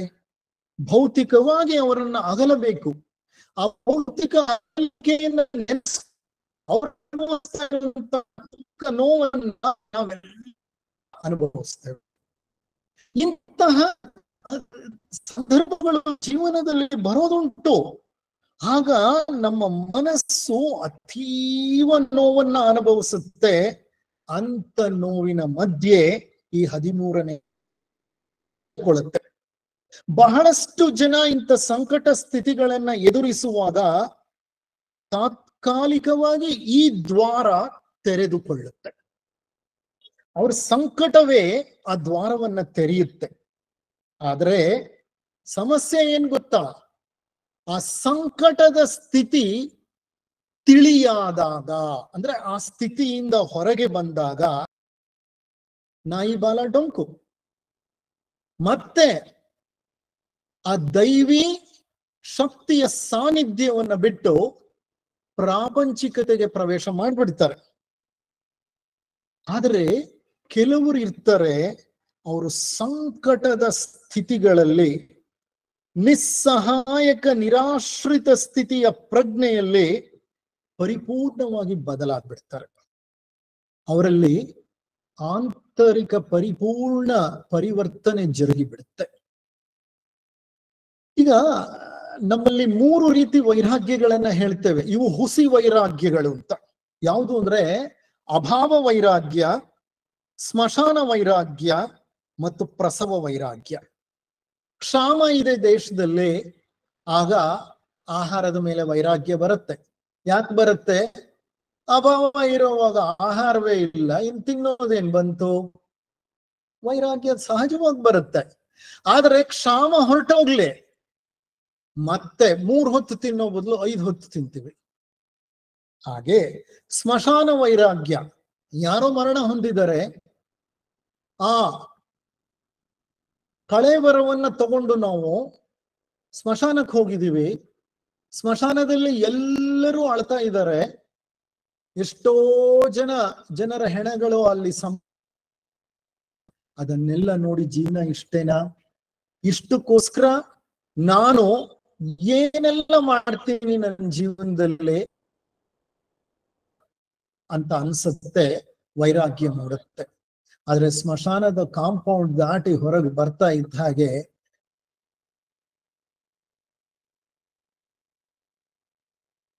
ಪ್ರಸವ ವೈರಾಗ್ಯ. ಡೆಲಿವರಿ ಟೈಮ್ ನಲ್ಲಿ ಒಂದು ವೈರಾಗ್ಯ ಹೆಂಗಸರಿಗೆ, ಅಪ್ಪ ಈ ನೋವು ತಡ್ಕೊಳಕ್ಕಾಗಲ್ಲ, ಇನ್ನು ನನ್ನ ಜನ್ಮದಲ್ಲಿ ನನಗೆ ಮಕ್ಕಳು ಬೇಡ ಅಂತ. ಆದ್ರೆ ಡೆಲಿವರಿ ಆಗಿ ಮಗು ಹುಟ್ಟಿ ಆ ಮಗುವಿನೊಡನೆ ಒಂದು ಸಂಪರ್ಕ, ಸಂಬಂಧ, ಸುಖ, ಸಂತೋಷ ಅನುಭವಿಸಿದಾಗ ಮತ್ತೊಮ್ಮೆ ಮಕ್ಕಳಾಗ್ಬೇಕು, ಹೆರಬೇಕು ಅನ್ನೋ ಆಸೆ ಬರುತ್ತೆ. ಇವೆಲ್ಲ ತಾತ್ಕಾಲಿಕ ವೈರಾಗ್ಯಗಳು, ಕ್ಷಣಿಕ. ಇಂಥ ವೈರಾಗ್ಯಗಳು ಕ್ಷಣ ಕಾಲ, ತಾತ್ಕಾಲಿಕ ವರ್ತಮಾನ ಸ್ಥಿತಿಯನ್ನ ನಮ್ಮಲ್ಲಿ ಉಂಟು ಮಾಡುತ್ತೆ. ತಾತ್ಕಾಲಿಕವಾಗಿ ವೈರಾಗ್ಯ ಸ್ಥಿತಿ ಬರುತ್ತೆ, ನಾವು. ಆದ್ರೆ ಕೆಲವರು ಇರ್ತಾರೆ, ಪಕ್ವವಾಗಿರುತ್ತೆ, ವಿಪರೀತ ನೋವನ್ನ ಅನುಭವಿಸಿದಾಗ ಪರಿಪೂರ್ಣವಾಗಿ ಬದಲಾಗ್ಬಿಡ್ತಾರೆ. ಅದು ಎಂತ ಬದಲಾವಣೆ ಅಂತಂದ್ರೆ ಸ್ಮಶಾನ ವೈರಾಗ್ಯವೂ ಅಲ್ಲ, ಪ್ರಸವ ವೈರಾಗ್ಯವೂ ಅಲ್ಲ, ಅಭಾವ ವೈರಾಗ್ಯವೂ ಅಲ್ಲ, ಅದು ಪರಿಪೂರ್ಣ. ನೀವು ಸಂತ ಪುಂಡಲೀಕನ ಕಥೆಯನ್ನ ಕೇಳಿರ್ಬೋದು. ಸಂತ ಪುಂಡಲೀಕ ವಿಠ್ಠಲನ ಆರಾಧ್ಯ ಭಕ್ತ, ವಿಠ್ಠಲ ಆತನ ಆರಾಧ್ಯ ದೈವ. ಈ ಪುಂಡಲೀಕ ತನ್ನ ಪೂರ್ವಾಶ್ರಮದಲ್ಲಿ ದೊಡ್ಡ ಪೋಲಿ ಪುಂಡನಾಗಿರ್ತಾನೆ. ತನ್ನ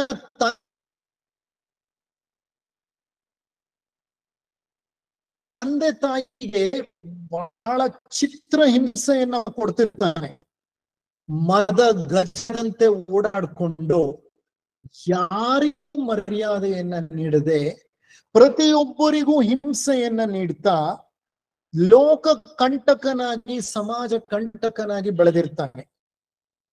ಈ ಜೀವನದ ದುರ್ಘಟನೆಗಳು ಸಂಭವಿಸುತ್ತವೆ. ಆ ದುರ್ಘಟನೆಗಳ ಮಧ್ಯೆ ಆತ ಬೆಂದು ನೊಂದು ನಿಸ್ಸಹಾಯಕನಾಗಿ, ನಿರಾಶ್ರಿತನಾಗಿ, ಇದ್ದ ಎಲ್ಲ ಐಶ್ವರ್ಯವನ್ನ ಕಳ್ಕೊಂಡು ಕೊನೆಗೆ ಆತ ಕಾಲುಗಳನ್ನ ಕಳ್ಕೊಂಡು ಹೆಳವನಾಗ್ಬಿಡ್ತಾನೆ. ದಟ್ಟ ದಾರಿದ್ರ್ಯವನ್ನ ಅನುಭವಿಸ್ತಾನೆ. ಅತಿಯಾಗಿ ದುಃಖಪಟ್ಟು ಕೊನೆಗೆ ಕುಕ್ಕಟ ಸ್ವಾಮಿ ಎನ್ನುವಂತಹ ಒಬ್ಬ ಗುರುವಿನ ಬಳಿ ಹೋಗ್ತಾನೆ. ಆ ಗುರು ಆತನಿಗೆ ಆಶೀರ್ವಾದ ಮಾಡಿ, ಆತನಿಗೆ ದೀಕ್ಷೆಯನ್ನ ಕೊಟ್ಟು, ಆತನನ್ನ ಸಾಧನೆಯ ಮಾರ್ಗದಲ್ಲಿ ಮುಂದುವರಿಯಲಿಕ್ಕೆ ಪ್ರೇರೇಪಿಸಿ, ಮುಂದೆ ಆತ ಪಾಂಡುರಂಗನ ಮಹಾನ್ ಭಕ್ತನಾಗ್ಬಿಡ್ತಾನೆ.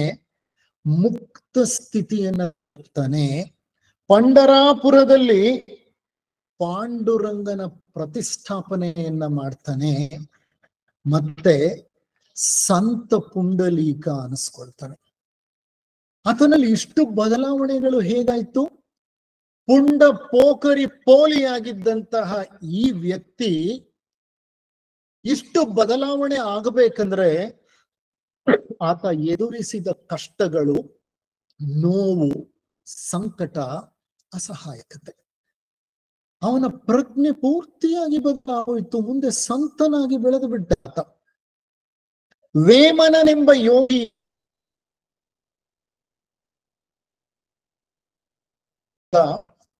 ಆಂಧ್ರ ಪ್ರದೇಶದಲ್ಲಿ, ಆಂಧ್ರ ಪ್ರದೇಶದ ಕಡಪ ಜಿಲ್ಲೆಯಲ್ಲಿ ಹುಟ್ಟಿದವನು. ವೇಮನ ಶತಕಗಳು ಅಂತ ಹೇಳ್ತಾರೆ. ಹೇಗೆ ನಮ್ಮ ಸರ್ವಜ್ಞ ಇದೆಯೋ, ವೇಮನದು ಶತಕಗಳು ಹಾಗೆ ತತ್ವಾಧಾರಿತ ಕವನಗಳು. ವೇಮನನದು ಹಾಗೆ ತತ್ವಾಧಾರಿತ, ತತ್ವಭರಿತ ವಚನಗಳು. ಅದನ್ನು ಶತಕಗಳು ಅಂತ ಕರೀತಾರೆ. ಈ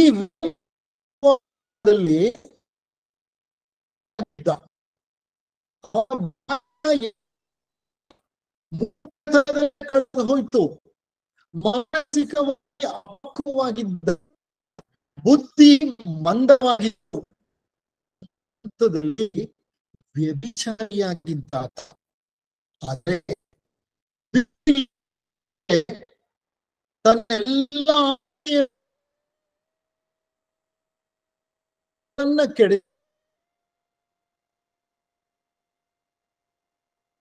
ಕೆಡಿಸಿಕೊಂಡು ವ್ಯಕ್ತಿಯನ್ನ ತಲುಪಿ ಬಂದ ಮಹಾಯೋಗಿಯಾಗ್ಬಿಟ್ಟ.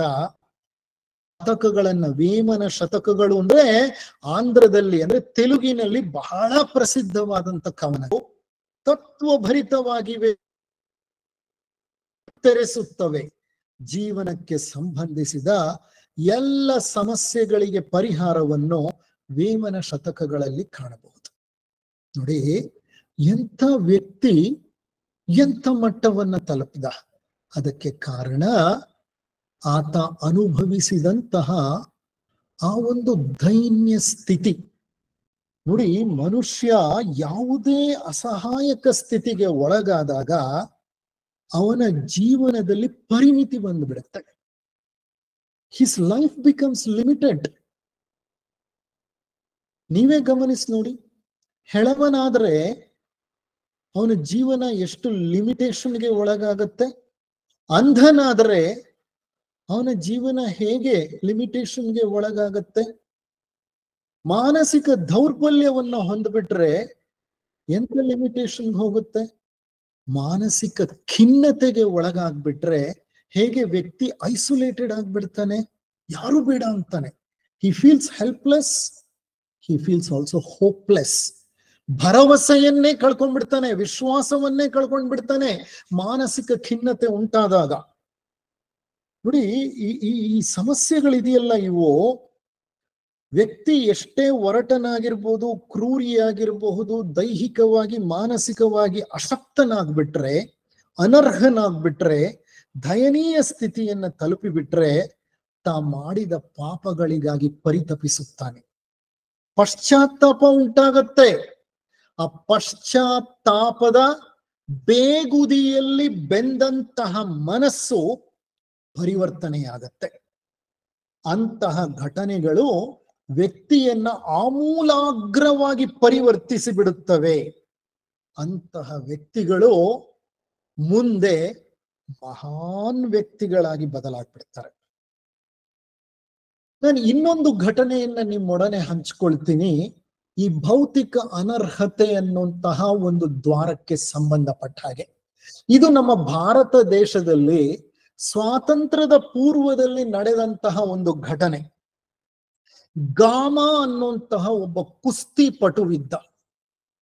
ಆತ ದೇಹದಾರ್ಢ್ಯತೆ ಅಂತಂದ್ರೆ ಬಾಡಿ ಬಿಲ್ಡಿಂಗ್ ಅಲ್ಲಿ ದೇಶದಲ್ಲೇ ಮೊದಲನೆಯವನಾಗಿದ್ದ. ಕುಸ್ತಿಯಲ್ಲಿ ಸಾಕಷ್ಟು ಪಟುಗಳನ್ನ ಸೋಲಿಸಿದ್ದ. ನಮ್ಮ ದೇಶಕ್ಕೆ ಅತ್ಯಂತ ಹಿರಿಯ ಮತ್ತು ಮೊದಲಿಗ ಕುಸ್ತಿಯಲ್ಲಿ ಮತ್ತು ದಾರ್ಢ್ಯತೆಯಲ್ಲಿ. ಆತನಿಗೆ ತನ್ನ ದೇಹ ಸಂಪತ್ತಿನ ಬಗ್ಗೆ ದುರಭಿಮಾನವಿತ್ತು, ಅಹಂಕಾರವಿತ್ತು, ಬಹಳ ಅಭಿಮಾನವಿತ್ತು. ಇಡೀ ದೇಶ ಅವನ ಶಕ್ತಿ ಸಾಮರ್ಥ್ಯದ ಬಗ್ಗೆ ಹೆಮ್ಮೆ ಪಡ್ತಿತ್ತು. ದೇಶವೆಲ್ಲ ಆತನನ್ನ ಕಂಡು ಕೊಂಡಾಡ್ತಾ ಇದ್ರೆ, ಪ್ರಶಂಸಿಸುತ್ತಿದ್ರೆ, ಹೊಗಳುತ್ತಿದ್ರೆ, ಈತನಲ್ಲಿ ನಾನು ಅನ್ನುವಂತಹ ಅಹಂ ವಿಪರೀತವಾಗಿ ಬೆಳೆದು ಬಿಡ್ತು. ಪ್ರಶಂಸೆಯ ಮಧ್ಯೆ, ಹೊಗಳುವಿಕೆಯ ಮಧ್ಯೆ ಮನುಷ್ಯ ಅಟ್ಟಕ್ಕೆ ಹತ್ತು ಬಿಡ್ತಾನೆ, ಅಹಂಕಾರದ ಕೂಸಾಗ್ಬಿಡ್ತಾನೆ. ಇವನಲ್ಲೂ ಅದೇ ಆಯ್ತು. ಗಾಮನಲ್ಲಿ ಅತಿಮಾನಿತ ಉಂಟಾಯ್ತು. ಅತಿಮಾನಿತ ಅಂತಂದ್ರೆ ಅತ್ಯಂತ ದುರಭಿಮಾನ, ವಿಪರೀತವಾದ ಅಭಿಮಾನ. ಅದು ಗಾಮನಲ್ಲಿ ಅತಿಮಾನಿತವನ್ನ ಉಂಟು ಮಾಡ್ತು. ಒಮ್ಮೆ ಆತ ತನ್ನ ಮಿತ್ರರಿಗೆ ಹೇಳಿದ್ನಂತೆ, ಅವನು ಗಾಂಧಿ, ಏನಿದೆ ಅವನಲ್ಲಿ, ಅವನೊಬ್ಬ ಬಡಕಲು ಫಕೀರ, ಅವನನ್ನ ಕಂಡು ಇವರಿಗೆ ಬುದ್ಧಿ ಬೇಡುವ ಜನರಿಗೆ ಅವನ ಹಿಂದೆ ಹೋಗ್ತಾರಲ್ಲ ಅಂತ. ಮಹಾತ್ಮ ಗಾಂಧಿಯವರನ್ನ ತುಚ್ಛವಾಗಿ ಮಾತನಾಡಿದ ಗಾಮ. ಇದಾದ ಕೆಲವೇ ದಿನಗಳಿಗೆ ಗಾಮನಿಗೆ ಅರ್ಧಾಂಗ ವಾಯುವಿನಂತಹ ಕಾಯಿಲೆ ಆಯ್ತು. ಅರ್ಧಾಂಗ ವಾಯು ಅಂತಂದ್ರೆ ಹೆಮಿಪ್ಲೀಜಿಯಾ, ಅದು ಪ್ಯಾರಾಪ್ಲೀಜಿಯಾ ಅಂತಲೇ ಅನ್ಕೊಳ್ಳಿ. ಅರ್ಧ ಪಾರ್ಶ್ವವಾಯು ಆಗೋಯ್ತು. ಅರ್ಧ ಪಾರ್ಶ್ವವಾಯು ಅಂತಂದ್ರೆ ಅವನ ಶರೀರದ ಒಂದು ಅರ್ಧ ಭಾಗದ ಸ್ವಾಧೀನವನ್ನ ಕಳ್ಕೊಂಡು ಬಿಟ್ಟ. ಈ had A stroke, cerebral stroke. ಕೈ ಕಾಲುಗಳನ್ನ ಎತ್ತಲಿಕ್ಕೂ ಆಗ್ತಾ ಇಲ್ಲ, ದಯನೀಯ ಸ್ಥಿತಿಯನ್ನ ಅನುಭವಿಸಬೇಕಾಯ್ತು. ಆ ಶಾರೀರಿಕ ದೌರ್ಬಲ್ಯ ಅವನನ್ನ ಎಂತ ಅಸಹಾಯಕತೆಗೆ ತಳ್ಳಿತು ಅಂತಂದ್ರೆ ತನ್ನ ದೈನಂದಿನ ಕೆಲಸ ಕಾರ್ಯಗಳಿಗೆ ಸಹ ಆತ ಇತರರನ್ನ ಅವಲಂಬಿಸಬೇಕಾಯ್ತು. ಶೌಚವಾಗ್ಲಿ, ಸ್ನಾನವಾಗ್ಲಿ, ಪ್ರತಿನಿತ್ಯದ ಕೆಲಸ ಕಾರ್ಯಗಳಾಗ್ಲಿ ಸ್ವಂತ ಅವನೇ ಮಾಡ್ಕೊಳ್ಳಿಕ್ಕಾಗ್ಲಿಲ್ಲ. ಶಾರೀರಿಕ ದೌರ್ಬಲ್ಯ ಅವನ ಮನಸ್ಸನ್ನ ಉಡುಗಿಸಿಬಿಡ್ತು. ಗಾಮಾನಿಗೆ ಕಣ್ಣೀರು ಬಿಟ್ಟು ಗತಿಯೇ ಇಲ್ಲದೆ ಹಾಗೆ ಆಗೋಯ್ತು. ಆಗ ಒಬ್ಬ ಮಿತ್ರ ಅವನನ್ನ ಬಂದು ಕೇಳ್ದ, ಈಗ ಹೇಗಿದೆಯಪ್ಪ ನೀನು ಅಂತ. ಗಾಮ ಹೇಳ್ದ, ಅಯ್ಯ, ನನಗೆ ಬಹಳ ಪಶ್ಚಾತ್ತಾಪವಾಗ್ತಿದೆ. ಈಗ ನನಗೆ ತಿಳಿತು ನನ್ನ ದೇಹ ಶಕ್ತಿ ನಶ್ವರ, ಗಾಂಧೀಜಿಯ ಅಹಿಂಸಾ ಶಕ್ತಿ ಅಮರ. ಇದೇ ತಿಳುವಳಿಕೆ ಜ್ಞಾನ ನನಗೆ ಮೊದಲೇ ಇದ್ದಿದ್ರೆ ನಾನು ಈ ದುರಭಿಮಾನದಿಂದ ವರ್ತಿಸುತ್ತಿರಲಿಲ್ಲ. ಎಂಥ ಕೆಲಸ ಮಾಡ್ಕೊಂಡ್ಬಿಟ್ಟೆ ನಾನು. ಇನ್ನು ಮುಂದೆ ನನ್ನ ಜೀವನದಲ್ಲಿ ನಾನು ಯೋಗದ ಹಾದಿಯಲ್ಲಿ ಮುಂದುವರಿತೀನಿ, ಅಹಿಂಸೆಯನ್ನ ಅಳವಡಿಸ್ಕೊಳ್ತೀನಿ, ಇತರರನ್ನ ತುಚ್ಛವಾಗಿ ಕಾಣೋದಿಲ್ಲ ಅಂತ ಆತ ಒಬ್ಬ ಗುರುವಿನ ಶಿಷ್ಯನಾದ, ಯೋಗ ಪಥದಲ್ಲಿ ಮುಂದುವರೆದ. ನಾನು 3 ಘಟನೆಗಳನ್ನ ವಿವರಿಸಿ ಹೇಳಿದೆ ನಿಮ್ಗೆ. ಮೊದಲನೆಯದು ಸಂತ ಪುಂಡಲಿಕ, ಎರಡನೆಯದು ಯೋಗಿ ವೇಮನ, ಮೂರನೆಯದು ಕುಸ್ತಿಪಟು ಗಾಮ. ಈ 3 ವ್ಯಕ್ತಿಗಳು ಸಂಕಟಕ್ಕೀಡಾದಾಗ ಹೇಗೆ ಪರಿಪೂರ್ಣವಾಗಿ ಬದಲಾದರು, ಹೇಗೆ ಅವರ ಮನಸ್ಸು ಪರಿವರ್ತನೆ ಹೊಂದ್ಬಿಡ್ತು, ಹೇಗೆ ಲೌಕಿಕರಾಗಿದ್ದಂತಹ ಇವರು ಅಲೌಕಿಕ ಸಾಧಕರಾಗ್ಬಿಟ್ರು, ಹೇಗೆ 13ನೆಯ ದ್ವಾರ ಅವರ ಮುಂದೆ ತೆರೆದುಕೊಂಡು ಬಿಡ್ತು ಅಂತ. ನೋಡಿ, ಇಂದ್ರಿಯಗಳು ನೀಡುವ ಸುಖದಲ್ಲಿ ನಾವೆಲ್ಲ ಮೈ ಮರಿತೀವಿ. ಕಣ್ಣು ಸುಂದರವಾದ ದೃಶ್ಯಗಳನ್ನ ಬೇಡತ್ತೆ, ಕಿವಿ ಸುಮಧುರವಾದಂತ ಸಂಗೀತವನ್ನ ಕೇಳಲಿಕ್ಕೆ ಇಷ್ಟಪಡತ್ತೆ, ಮೂಗು ಸುವಾಸನೆಯೇ ಬೇಕು ಅನ್ನತ್ತೆ, ನಾಲಿಗೆ ಅತ್ಯಂತ ಸುಖಕರವಾದಂತ ಸ್ವಾದವನ್ನ ಬಯಸತ್ತೆ, ಚರ್ಮ ಒಂದು ಅಲೌಕಿಕ ಸ್ಪರ್ಶವನ್ನ ಬೇಡತ್ತೆ. ಎಷ್ಟು ಕೊಟ್ಟರೂ ಈ ಇಂದ್ರಿಯಗಳ ಆಸೆ ತಣಿಸಲಿಕ್ಕೆ ಸಾಧ್ಯವೇ ಇಲ್ಲ. ಇನ್ನಷ್ಟು ಮತ್ತಷ್ಟು ಮಗದಷ್ಟು ಅನುಭವಿಸಬೇಕು ಅಂತ ಇಂದ್ರಿಯಗಳು, ಮನಸ್ಸು ನಮ್ಮಲ್ಲಿ ಒಂದು ವ್ಯಸನವನ್ನ ಉಂಟು ಮಾಡಿಬಿಡುತ್ತೆ. ಈ ಆಸೆಯ ಹಿಂದೆ ಓಡ್ತಾ ಓಡ್ತಾ ನಾವು ಸುತ್ತಮುತ್ತಲೂ ಇರುವಂತಹ ಜಗತ್ತಿನ ಎಲ್ಲ ಆಕರ್ಷಣೆಗಳಿಗೆ ಈಡಾಗಿ ಮತ್ತಷ್ಟು ಮಗದಷ್ಟು ಅನುಭವಿಸುವ ಹಂತದಲ್ಲೇ ಈ ಜೀವನವನ್ನ ಸೂಕ್ಷ್ಮವಾಗಿ ಗಮನಿಸುವ ಕಲೆಯನ್ನ ಮರೆತು ಬಿಡ್ತೇವೆ. ಜೀವನವನ್ನ ಸೂಕ್ಷ್ಮವಾಗಿ ಗಮನಿಸಿದ್ದೇ ಆದ್ರೆ ಹಲವಾರು ಪಾಠಗಳನ್ನ ನಾವು ಕಲ್ತ್ಕೋಬಹುದು. ಸುತ್ತಮುತ್ತಲೂ ಇರುವಂತಹ ಜನರ ಜೀವನವನ್ನ ಸಹ ಸೂಕ್ಷ್ಮವಾಗಿ ಗಮನಿಸ್ತಾ ಹೋದ್ರೆ ನಾವು ಯಾವ ಮಾರ್ಗವನ್ನ ಹಿಡಿಯಬಾರದು, ನಾವು ಯಾವ ಮಾರ್ಗವನ್ನ ಹಿಡಿಬೇಕು ಅನ್ನೋದು ಬಹಳ ಚೆನ್ನಾಗಿ ಗೋಚರವಾಗುತ್ತೆ. ಆದ್ರೆ ಸಮಸ್ಯೆ ಏನು ಅಂತಂದ್ರೆ ನಮ್ಮಲ್ಲಿ ಸೂಕ್ಷ್ಮ ಗ್ರಾಹ್ಯ ಶಕ್ತಿಯೇ ಇರೋದಿಲ್ಲ. ಕಾರಣ ಅಹಂ, ದುರಭಿಮಾನ. ಈ ಅಹಂ, ದುರಭಿಮಾನ ಮತ್ತು ರಾಗದ್ವೇಷಗಳಿಗೆ ಈಡಾಗಿ ಇಂದ್ರಿಯಗಳ ದಾಸರಾಗಿ ನಮ್ಮ ಜೀವನವನ್ನ ನಾವು ಗಮನಿಸೋದಿಲ್ಲ. ಇತರರ ಜೀವನವನ್ನ ಗಮನಿಸಿ ನಾವು ಕಲ್ತ್ಕೊಳ್ಳೋ ಪಾಠ ಇರುತ್ತಲ್ಲ, ಅದನ್ನೂ ಕಲ್ತ್ಕೊಳ್ಳೋದಿಲ್ಲ. ಹಾಗೇನಾಗತ್ತೆ ಅಂದ್ರೆ ಮನುಷ್ಯ ಅನಾಹುತಗಳನ್ನ ಆಹ್ವಾನ ಮಾಡ್ತಾನೆ. ಕಾರಣ ಅವನ ಅಹಂ ಚೆನ್ನಾಗಿ ಬೆಳೀತಾ ಹೋಗುತ್ತೆ.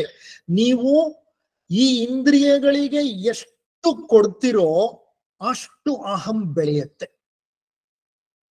ವಿಪರೀತವಾಗಿ ಬೆಳೆದಂತಹ ಅಹಂ ಏನ್ ಮಾಡತ್ತೆ, ಅನಾಹುತಗಳನ್ನ ಆಹ್ವಾನಿಸುತ್ತೆ. ಆಗ ಮನುಷ್ಯ ದುಃಖವನ್ನ ಅನುಭವಿಸುತ್ತಾನೆ. ಈ ಇಂದ್ರಿಯಗಳನ್ನೇ ನಿಶ್ಚೇಷ್ಟಿತಗೊಳಿಸಿಬಿಟ್ರೆ, ಇಂದ್ರಿಯಗಳೇ ತಾನೇ ನನ್ನಲ್ಲಿ ಅಹಮ್ಮನ್ನ ಪೋಷಿಸುತ್ತಿರೋದು, ಬೆಳೆಸ್ತಿರೋದು. ಈ ಇಂದ್ರಿಯಗಳನ್ನೇ ನನ್ನ ನಿಯಂತ್ರಣಕ್ಕೆ ತಕ್ಕೊಂಡು ನಿಶ್ಚೇಷ್ಟಿತರಾಗಿ ಮಾಡಿಬಿಟ್ರೆ ಆಗ ಖಂಡಿತವಾಗಿಯೂ ಅಹಂ ಬೆಳೆಯೋದಿಲ್ಲ. ಏನಾಗತ್ತೆ, ಒಂದು ಹಂತದಲ್ಲಿ ಮನುಷ್ಯ ದೈನ್ಯ, ಅಸಹಾಯಕ, ನಿಸ್ಸಹಾಯಕ ಸ್ಥಿತಿ ತಲುಪಿ ಬಹುಬೇಗ ಲೌಕಿಕದ ಭ್ರಮೆಯಿಂದ ಹೊರಗಡೆ ಬಂದ್ಬಿಡ್ತಾನೆ. ಅದಕ್ಕೆ ಬಸವಣ್ಣನವ್ರು ಹೇಳಿದ್ದು, ಅತ್ತ ಇತ್ತ ಹೋಗದಂತೆ ಹೆಳವನ ಮಾಡಯ್ಯ ತಂದೆ, ಸುತ್ತಿ ಸುಳಿದು ನೋಡದಂತೆ ಅಂಧಕನ ಮಾಡಯ್ಯ ತಂದೆ, ಮತ್ತೊಂದು ಕೇಳದಂತೆ ಕಿವುಡನ ಮಾಡಯ್ಯ ತಂದೆ. ಯಾಕೆ ಈ ರೀತಿ ಬೇಡ್ಕೊಳ್ತಿದ್ದಾರೆ? ಕಾರಣ ಈ ಇಂದ್ರಿಯಗಳೇ ನಮ್ಮ ಅಹಂ ಬೆಳಿಲಿಕ್ಕೆ ಕಾರಣವಾಗಿರೋದು. ಆ ಇಂದ್ರಿಯಗಳನ್ನ ನಿಯಂತ್ರಣ ತಗೊಳ್ಳಿಕ್ಕೆ ನನಗೆ ಸಾಧ್ಯ ಆಗ್ತಾ ಇಲ್ಲ. ಅದು ಯಾವಾಗ ನಿಯಂತ್ರಣಕ್ಕೆ ಬರುತ್ತೆ? ಅದು ನಿಯಂತ್ರಣಕ್ಕೆ ಬರಬೇಕು ಅನ್ನೋದಾದ್ರೆ ನನ್ನ ದೇಹ ದುರ್ಬಲವಾಗಬೇಕು, ನನ್ನ ಇಂದ್ರಿಯಗಳೇ ನಿಶ್ಚೇಷ್ಟಿತ ಸ್ಥಿತಿಗೆ ತಲುಪಬೇಕು. ಅದಕ್ಕೋಸ್ಕರನೇ ಬಸವಣ್ಣನವರು ಅಂತಹ ಒಂದು ಬೇಡಿಕೆಯನ್ನ ಭಗವಂತನ ಮುಂದೆ ಇಟ್ಟಿರೋದು. ನಾನೊಂದು ಸಣ್ಣ ಕಥೆಯನ್ನ ನಿಮ್ಮ ಮುಂದೆ ಹಂಚ್ಕೊಳ್ತೇನೆ. ಒಬ್ಬ ಶ್ರೀಮಂತ ವ್ಯಕ್ತಿ ಇದ್ದ. ಆತ ಒಬ್ಬ ಸದ್ಗುರುವಿನ ಬಳಿ ಹೋದ. ವಯಸ್ಸಾಗಿತ್ತು, ವೃದ್ಧನಾಗಿದ್ದ, ಸಾಕಷ್ಟು ಆಸ್ತಿಪಾಸ್ತಿ ಮಾಡಿದ್ದ, ಸಿರಿ ಸಂಪತ್ತನ್ನ ಸಂಪಾದಿಸಿಟ್ಟಿದ್ದ. ಆತನಿಗೆ ಏನೋ ಸದ್ಗುರುವಿನ ಬಳಿ ಹೋಗ್ಬೇಕು ಅನ್ನಿಸ್ತು, ಹೋದ. ಆತ ಗುರುವಿನ ಮುಂದೆ ನಿಂತ್ಕೊಂಡು ಹೇಳ್ದ, ಗುರುಗಳೇ, ನಾನು ಅಶಾಂತಿಯಿಂದ ತೊಳಲ್ತಾ ಇದ್ದೇನೆ, ನನಗೆ ಶಾಂತಿ ಬೇಕು. ಗುರು ಕೇಳ್ದ, ಅಯ್ಯ, ನೀನೊಬ್ಬ ಧನಿಕ, ಶ್ರೀಮಂತ, ನಿನ್ನ ಬಳಿ ಅಪಾರ ಸಿರಿ ಸಂಪತ್ತಿದೆ, ಆದ್ರೂ ನಿನಗೆ ಶಾಂತಿ ಸಿಕ್ಲಿಲ್ವಾ ಅಂದ. ಆಗ ಆ ವ್ಯಕ್ತಿ ಹೇಳ್ದ, ಗುರುಗಳೇ, ನನಗೀಗ ಚೆನ್ನಾಗಿ ಅರಿವಾಗಿದೆ, ಸಿರಿ ಸಂಪತ್ತುಗಳಲ್ಲಿ ಶಾಂತಿ ಇಲ್ಲ. ಸಿರಿ ಸಂಪತ್ತುಗಳು ಎಂದೂ ಶಾಂತಿಯನ್ನ ತಂದು ಕೊಡಲು ಸಾಧ್ಯವಿಲ್ಲ. ಇದು ನನಗೆ ಅನುಭವ ವೇದ್ಯವಾಗಿದೆ. ಗುರುಗಳು ಹೇಳಿದ್ರು, ಸರಿಯಪ್ಪ, ಹಾಗಾದ್ರೆ ಒಂದ್ ಕೆಲಸ ಮಾಡು, ನಿನಗ್ ಚೆನ್ನಾಗಿ ಗೊತ್ತಾಗಿದೆ ಈ ಸಿರಿ ಸಂಪತ್ತು ಎಂದು ನಿನಗೆ ಸುಖವನ್ನ, ಸಂತೋಷವನ್ನ, ಆನಂದವನ್ನ ನೀಡ್ಲಿಕ್ಕೆ ಸಾಧ್ಯವಿಲ್ಲ. ಅದೇನಿದ್ರು ಕ್ಷಣಿಕ. ಈಗ ನಿನಗೆ ಶಾಂತಿ ಬೇಕಂದ್ರೆ ನಾನೇನ್ ಹೇಳ್ತೀನೋ ಅದನ್ನ ಮಾಡು. ಯಾರಿಂದ ನೀನು ಈ ಸರ್ವಸ್ವವನ್ನು ಸಂಪಾದಿಸಿದೆಯೋ ಅವರಿಗೆ ಅದನ್ನೆಲ್ಲ ಹಿಂತಿರುಗಿಸ್ಬಿಡು. ಹಿಂತಿರುಗಿಸಿಬಿಟ್ಟು ದಟ್ಟ ದರಿದ್ರನಾಗಿ ಹಿಂತಿರುಗಿ ನನ್ನ ಬಳಿ ಬಾ. ನೋಡಿ, ಎಷ್ಟೋ ವರ್ಷಗಳ ಕಾಲ ಕಷ್ಟಪಟ್ಟು ಎಲ್ಲ ಸಂಪತ್ತನ್ನ ಸಂಪಾದಿಸಿದಾನೆ. ಮನೆ ತುಂಬಾ ಆಳು ಕಾಳುಗಳು, ಸುಂದರವಾದ ಅರಮನೆ, ಮಕ್ಕಳು, ಮೊಮ್ಮಕ್ಕಳು, ಸುಂದರವಾದ ಹೆಂಡತಿ, ಸ್ವರ್ಗಕ್ಕೆ ಕಿಚ್ಚಿಡುವಂತ ಸಂಸಾರ, ಆಸ್ತಿ ಪಾಸ್ತಿ, ಜಮೀನು, ಆಳು ಕಾಳು ಎಲ್ಲ ಇದೆ. ಇಷ್ಟು ಸಂಪಾದಿಸಿರೋದನ್ನು ನೀನು ತ್ಯಜಿಸಿ ಬಿಡುವಂತಿದ್ದಾನೆ ಗುರು. ಎಲ್ಲವನ್ನು ಯಾರಿಂದ ಸಂಪಾದಿಸಿದ್ಯೋ ಅವ್ರಿಗೆ ಕೊಟ್ಬಿಡು. ಕೊಟ್ಬಿಟ್ಟು ನೀನು ದರಿದ್ರನಾಗಿ ಹಿಂತಿರುಗಿ ಬಾ. ಆ ಶ್ರೀಮಂತನಿಗೆ ಜಗತ್ತಿನಲ್ಲಿರುವ ಎಲ್ಲ ಸಂಪತ್ತುಗಳು ಇತ್ತು, ಆದರೆ ಆತನಿಗೆ ಆ ಕ್ಷಣದಲ್ಲಿ ಶಾಂತಿಯ ಅವಶ್ಯಕತೆ ಇತ್ತು. ಅದಿರ್ಲಿಲ್ಲ ಅವನ ಮನಸ್ಸಿನಲ್ಲಿ. ಚಡಪಡಿಸುತ್ತಿದ್ದಂತ ಆ ಮನಸ್ಸು ಗುರು ಆ ವಿಷಯವನ್ನ ಹೇಳಿದ ತಕ್ಷಣ ಸ್ವೀಕರಿಸ್ತು. ಆತ ತನ್ನೂರಿಗೆ ಹೋದ, ಎಲ್ಲವನ್ನೂ ಇತರರೊಡನೆ ಹಂಚಿಕೊಂಡು ಬಿಟ್ಟ. ಬಡಬಗ್ಗರಿಗೆ, ದೀನ ದಲಿತರಿಗೆ ಹಂಚಿ ಕವಡೆ ಕಾಸು ಸಹ ಇಲ್ಲದಂತೆ ನಿರ್ಗತಿಕನಾಗಿ ಗುರುಗಳ ಬಳಿ ಹಿಂತಿರುಗಿ ಬಂದು ಗುರುಗಳ ಮುಂದೆ ನಿಂತು ಹೇಳ್ತಾನೆ, ಗುರುಗಳೇ, ಎಲ್ಲವನ್ನೂ ತ್ಯಜಿಸಿದ್ದೇನೆ ನಾನು, ಇನ್ನು ನಿಮ್ಮನ್ನ ಬಿಟ್ಟು ನನಗೆ ಇನ್ಯಾರೂ ಆಶ್ರಯ ಇಲ್ಲ ಅಂತ. ಸದ್ಗುರು ಸಾಮಾನ್ಯನಲ್ಲ. ಹೇಳಬೇಕಂದ್ರೆ ಆ ಸದ್ಗುರು ಹುಚ್ಚ ಇದ್ದ. ಆತ ತಕ್ಷಣ ಏನ್ ಮಾಡ್ದ, ಗುರುಗಳೇ ನಿಮ್ಮ ಆಶ್ರಯ ಬಿಟ್ರೆ ಇನ್ನ ನನಗೇನು ಉಳಿದಿಲ್ಲ ಅಂತ ಅಂದ್ರೆ, ಆ ಗುರು ಏನ್ ಮಾಡ್ದ, ಎದ್ದವನೇ ಆತನ ಕುತ್ತಿಗೆಯನ್ನ ಹಿಡಿದು, ಆ ಧನಿಕನ ಕುತ್ತಿಗೆಯನ್ನ ಹಿಡಿದು ಕುಟೀರದಿಂದ ಹೊರದಬ್ಬಿ ಬಾಗಿಲಿನ ಅಗುಳಿಯನ್ನ ಹಾಕೊಂಡ್ಬಿಟ್ಟ. ರಾತ್ರಿಯಾಗಿತ್ತು. ಈ ಕುಟೀರ ಇದ್ದಿದ್ದು ಕಾಡಿನ ಮಧ್ಯೆ, ಅಮಾವಾಸ್ಯೆ ಬೇರೆ, ಕಡು ಕತ್ತಲು, ಭಯಾನಕ ಕಾಡು. ಅಲ್ಲಿ ಆ ಗುರುಗಳ ಕುಟೀರವನ್ನ ಬಿಟ್ಟು ಬೇರೆ ಆಶ್ರಯವೂ ಇಲ್ಲ. ಈಗ ನಿರಾಶ್ರಿತನಾಗ್ಬಿಟ್ಟ ಆತ. ಏನೂ ಇಲ್ಲ ಆತನ ಬಳಿ. ಧನ ಸಂಗ್ರಹ ವ್ಯರ್ಥ ಅಂತ ಅರಿತು ಗುರು ಹೇಳಿದಂತೆ ಧನತ್ಯಾಗ ಮಾಡಿ ಬಂದಿದ್ದ. ಆದರೆ ಆ ಧನತ್ಯಾಗವೂ ವ್ಯರ್ಥವಾಗಿ ಹೋಗಿತ್ತು. ಈಗ ಸಂಸಾರವನ್ನ, ಸಿರಿತನವನ್ನ, ಮನೆ ಮಠವನ್ನ, ಸ್ನೇಹಿತರನ್ನ, ಬಂಧು ಬಾಂಧವರನ್ನ, ಸಮಾಜವನ್ನ ಎಲ್ಲ ತೊರೆದು ಆಶ್ರಯ ನೀನೊಬ್ಬನೇ ಅಂತ ಗುರುವಿನ ಬಳಿ ಬಂದ್ರೆ, ಗುರುನು ಎತ್ ಹೊರಗೆ ಹೋಗದ್ ಬಿಟ್ರೆ ಆತ ಏನದ, ಈಗ ಪರಿಪೂರ್ಣವಾಗಿ ನಿರಾಶ್ರಿತನಾಗ್ಬಿಟ್ಟ. ನಿಸ್ಸಹಾಯಕತೆ, ಚಳಿಗಾಲ ಬೇರೆ, ವಿಪರೀತ ಚಳಿ ಹೊರಗೆ, ಅಮಾವಾಸ್ಯೆಯ ರಾತ್ರಿ, ಮರದ ಕೆಳಗಡೆ ನಡುಗುತ್ತ ಮಲಕ್ಕೊಂಡ. ಅವನ ಶರೀರ ನಡುಗ್ತಾ ಇದೆ. ಕಾಡು ಬೇರೆ, ಭಯ, ಭೀತಿ, ಮರದ ಕೆಳಗಡೆ ಮಲಕ್ಕೊಂಡ. ಈಗ ಸರ್ವಸ್ವವನ್ನ ಕಳ್ಕೊಂಡು ದೈನ್ಯ ಸ್ಥಿತಿಗೆ ಬಂದಿದ್ದಾನೆ. ಆತ ರಾತ್ರಿಯಲ್ಲಿ ಮಲಗಿ ಬೆಳಗಾದಾಗ ಎದ್ದರೆ ಆತ ಅನಿರ್ವಚನೀಯ ಆನಂದದಲ್ಲಿ ಮುಳುಗಿರುವ ಅನುಭವ ಹೊಂದಿದ. ಎದ್ದೇಳ್ತಾನೆ, ಅವನಲ್ಲಿ ಅತೀವವಾದಂತ ಒಂದು ಸಂತೋಷ, ಆನಂದ. ಸರ್, ಎಲ್ಲ ಕಳ್ಕೊಂಡ್ರೆ ಆನಂದ ಎಲ್ಲಿಂದ ಬರುತ್ತೆ? ಹಾಗಾದ್ರೆ ಎಲ್ಲ ಪಡ್ಕೊಂಡಿರುವಂತಹ ನಾವು ಆನಂದವನ್ನ ಹೊಂದಿದೀವ? ಇಲ್ವಲ್ಲ. ಎಲ್ಲ ಇರೋದ್ರಿಂದಲೇ ಆನಂದ ಇಲ್ಲ ನಮ್ಗೆ. ಕಾರಣ ಇನ್ನೊಂದು, ಮಗದೊಂದು, ಮತ್ತೊಂದು ಬೇಕು ಅಂತೀವಿ.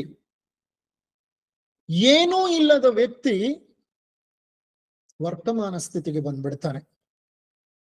ಆ ಕ್ಷಣದ ಅರಿವಿಗೆ ಬಂದುಬಿಡ್ತಾನೆ. The momentous life, moment to moment life, ಆ ಸ್ಥಿತಿಗೆ ಬಂದು ಕುಳಿತುಕೊಂಡ್ ಬಿಡ್ತಾನ ಆತ. ಆತನಿಗೆ ಅನಿರ್ವಚನೀಯ ಆನಂದ ಉಂಟಾಗ್ಬಿಡ್ತು.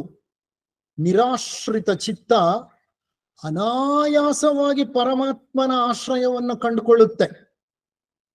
ಯಾವ ಚಿತ್ತ ಅಂದ್ರೆ ಮನಸ್ಸಿನ ಮೂಲ, ಯಾವ ಚಿತ್ತ ನಿರಾಶ್ರಿತವಾಗುತ್ತೋ, ನಿಸ್ಸಹಾಯಕ ಸ್ಥಿತಿಯನ್ನ ತಲುಪುತ್ತೋ, ಅನಿಶ್ಚಿತತೆಯನ್ನ ಅನುಭವಿಸುತ್ತೋ, ಅದು ತಕ್ಷಣ ವರ್ತಮಾನಕ್ಕೆ ಬಂದು ಬಿಡುತ್ತೆ.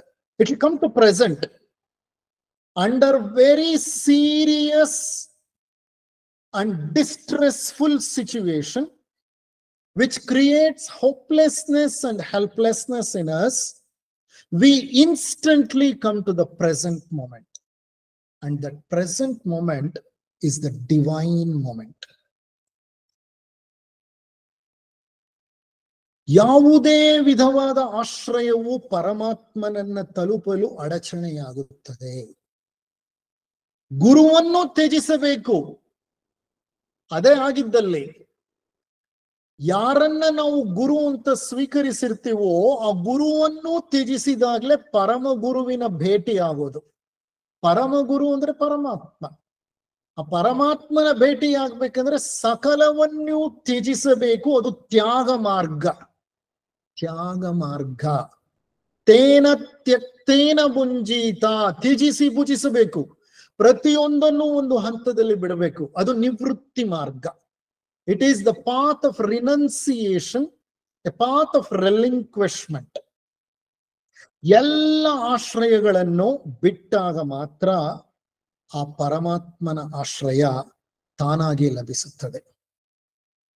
ಆಶ್ರಯವನ್ನ ಬಿಟ್ಟು ನಿರಾಶ್ರಿತರು, ಅಸುರಕ್ಷಿತರು, ಅನಿಶ್ಚಿತತೆಯನ್ನು ಅನುಭವಿಸಿದಾಗ ಚಿತ್ತವು ತನ್ನ ಮೂಲದಲ್ಲೇ ಲೀನವಾಗುತ್ತದೆ.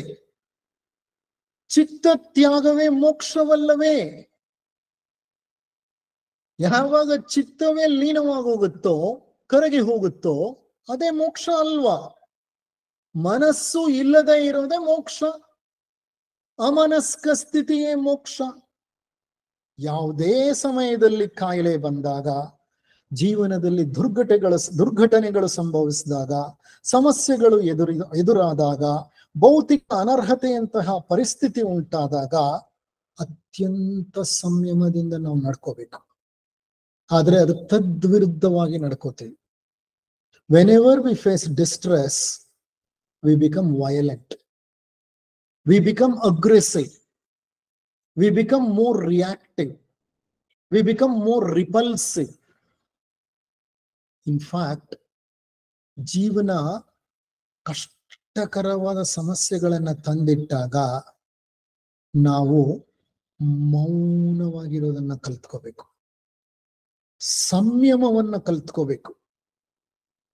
ಆ ಹಂತದಲ್ಲೇ ಅಧ್ಯಾತ್ಮ ಸಾಹಿತ್ಯ, ಸತ್ಸಂಗಗಳ ಮೊರೆ ಹೋಗಬೇಕು.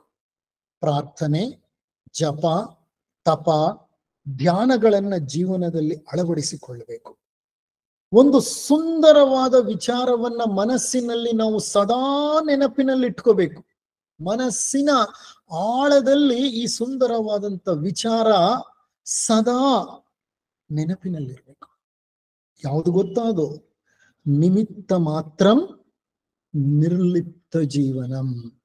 ಜೀವನ ಅನ್ನೋದು ನಿಮಿತ್ತ ಮಾತ್ರ. ಆದ್ರಿಂದ ನಿರ್ಲಿಪ್ತವಾದ ಜೀವನವನ್ನ ಅನುಭವಿಸ್ಬೇಕು. ನಾನು ಇತ್ತೀಚೆಗೆ ಒಂದು ವಾಟ್ಸಪ್ ನಲ್ಲಿ ಒಂದು ವಿಡಿಯೋ ಯಾರೋ ಕಳಿಸಿದ್ರು, ನೋಡಿದೆ. ಒಬ್ಬ ವ್ಯಕ್ತಿ ಹೋಟೆಲ್ಗೆ ಹೋಗ್ತಾನೆ ತನ್ನ ಕುಟುಂಬದೊಡನೆ. ಏನ್ ಬೇಕೋ ಆಹಾರವನ್ನ ಆರ್ಡರ್ ಮಾಡ್ತಾನೆ. ಆರ್ಡರ್ ಮಾಡಿರುವಂತಹ ಫುಡ್ನ, ಆಹಾರವನ್ನ ಆ ವೇಟರ್ ತಗೊಂಡು ಬರೋಷ್ಟರಲ್ಲಿ ಅವನಿಗೆ ಸೀರಿಯಸ್ ಮ್ಯಾಸಿವ್ ಹಾರ್ಟ್ ಅಟ್ಯಾಕ್ ಆಗಿ ಸತ್ತೇ ಹೋಗಿದ್ದಾನೆ. ನಾನು ಮತ್ತೊಂದು ಘಟನೆ ಕೇಳಿದ್ದೆ ದುಬಾಯಲ್ಲಿದ್ದಾಗ. ನಾನು ಸುಮಾರು ಒಂದು 30 ವರ್ಷದ ಹಿಂದೆ ದುಬಾಯಲ್ಲಿದ್ದೆ. ಅವಾಗ ಒಬ್ಬ ವ್ಯಕ್ತಿ ಗ್ರೌಂಡ್ ಫ್ಲೋರ್ ನಲ್ಲಿ ಲಿಫ್ಟ್ ಹತ್ತಾನೆ. ಅವನು 28 32 ಯಾವುದೋ ಒಂದು ಫ್ಲೋರ್ ನಲ್ಲಿ ಅವನ ಆಫೀಸು, ಅವನಲ್ಲಿ ಹೋಗ್ಬೇಕು. ಆ ಫ್ಲೋರ್ ಹೋಗೋಷ್ಟು ಹೊತ್ತಿಗೆ ಅವನು ಇಲ್ವೇ ಇಲ್ಲ. He had a massive heart attack. Lift ಹತ್ತದವನು, ಬದುಕಿದ್ದಂತೆ ಲಿಫ್ಟ್ ಹತ್ತದವನು ಹೊರಗೆ ಬಂದಾಗ ಹೆಣವಾಗಿ ಬಂದಿದ್ದಾನೆ. ನೋಡಿ, ಜೀವನ ಅನ್ನೋದು ಎಷ್ಟು ಅನಿಶ್ಚಿತ.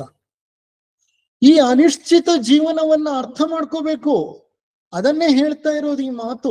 ನಿಮಿತ್ತ ಮಾತ್ರಂ ನಿರ್ಲಿಪ್ತ ಜೀವನಂ. ಗಾಳಿಯಲ್ಲಿ ಬುಡ್ಡೆಯನ್ನ ಬಿಟ್ಬಿಟ್ಟಿದೀವಿ. ಈ ಗಾಳಿ ಬುಡ್ಡೆ ಶಾಶ್ವತವಾಗಿರೋದಿಲ್ಲ. ನಮ್ ಶರೀರನೂ ಅಂತ ಗಾಳಿ ಬುಡ್ಡೆ. ಒಳಗಡೆ ಗಾಳಿ ತುಂಬಿಕೊಂಡಿದೆ, ಹೊರಗಡೆನೂ ಗಾಳಿ ಇದೆ. ಒಳಗೆ ಪ್ರಾಣ ಸಂಚಾರ ನಡೀತಾ ಇದೆ. ಈ ಪ್ರಾಣ ಸಂಚಾರ ಒಳಗ್ ನಡೀತಾ ಇರೋದು ನಿಂತು ಹೋದ್ರೆ ಆ ವ್ಯಕ್ತಿ ಕಣ್ಮರೆಯಾಗಿ ಹೋಗ್ಬಿಡ್ತಾನೆ. ನಮ್ ಜೀವನ ಅನ್ನೋದು ನಿಮಿತ್ತ ಮಾತ್ರವೇ. ಆದ್ದರಿಂದ ನಿರ್ಲಿಪ್ತ ಜೀವನವನ್ನ ರೂಢಿಸಿಕೊಳ್ಬೇಕು. ಜೀವನ ಅನ್ನೋದು ಆ ಭಗವಂತ ನಮಗೆ ನೀಡಿರುವ ಒಂದು ಅಪೂರ್ವವಾದ ಕೊಡುಗೆ. ಹೌದಾ ಅಲ್ವಾ? Not for everybody. ಮನುಷ್ಯರಾಗಿ ಹುಟ್ಟಬೇಕಂದ್ರೆ ನಾವು ಎಷ್ಟು ಜನ್ಮಗಳ ಸಾಧನೆ ಮಾಡಿರ್ಬೇಕು. ಇದು ಭಗವಂತ ನಮಗೆ ನೀಡಿದಂತ ಕೊಡುಗೆ.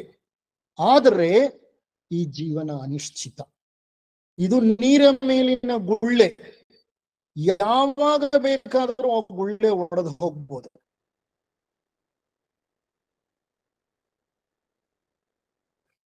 ಕಾರಣ ಅದು ನಿಮಿತ್ತ ಮಾತ್ರ. ಅದು ವ್ಯಾಮೋಹಗಳ ತೀವ್ರತೆಗೆ ಒಳಗಾಗದೆ ಜೀವಿಸಬೇಕು. ಜೇಡ ನೋಡಿ ತನ್ನದೇ ಆದಂತ ಒಂದು ಗೂಡನ್ನ ಸೃಷ್ಟಿ ಮಾಡಿಕೊಳ್ಳುತ್ತೆ. ತನ್ನ ಶರೀರದಿಂದಲೇ ನೂಲನ್ನ ಉತ್ಪತ್ತಿ ಮಾಡಿ ಜೇಡ ಒಂದು ಬಲೆಯನ್ನ ಹೆಣೆಯುತ್ತೆ. ಎ ಸ್ಪೈಡರ್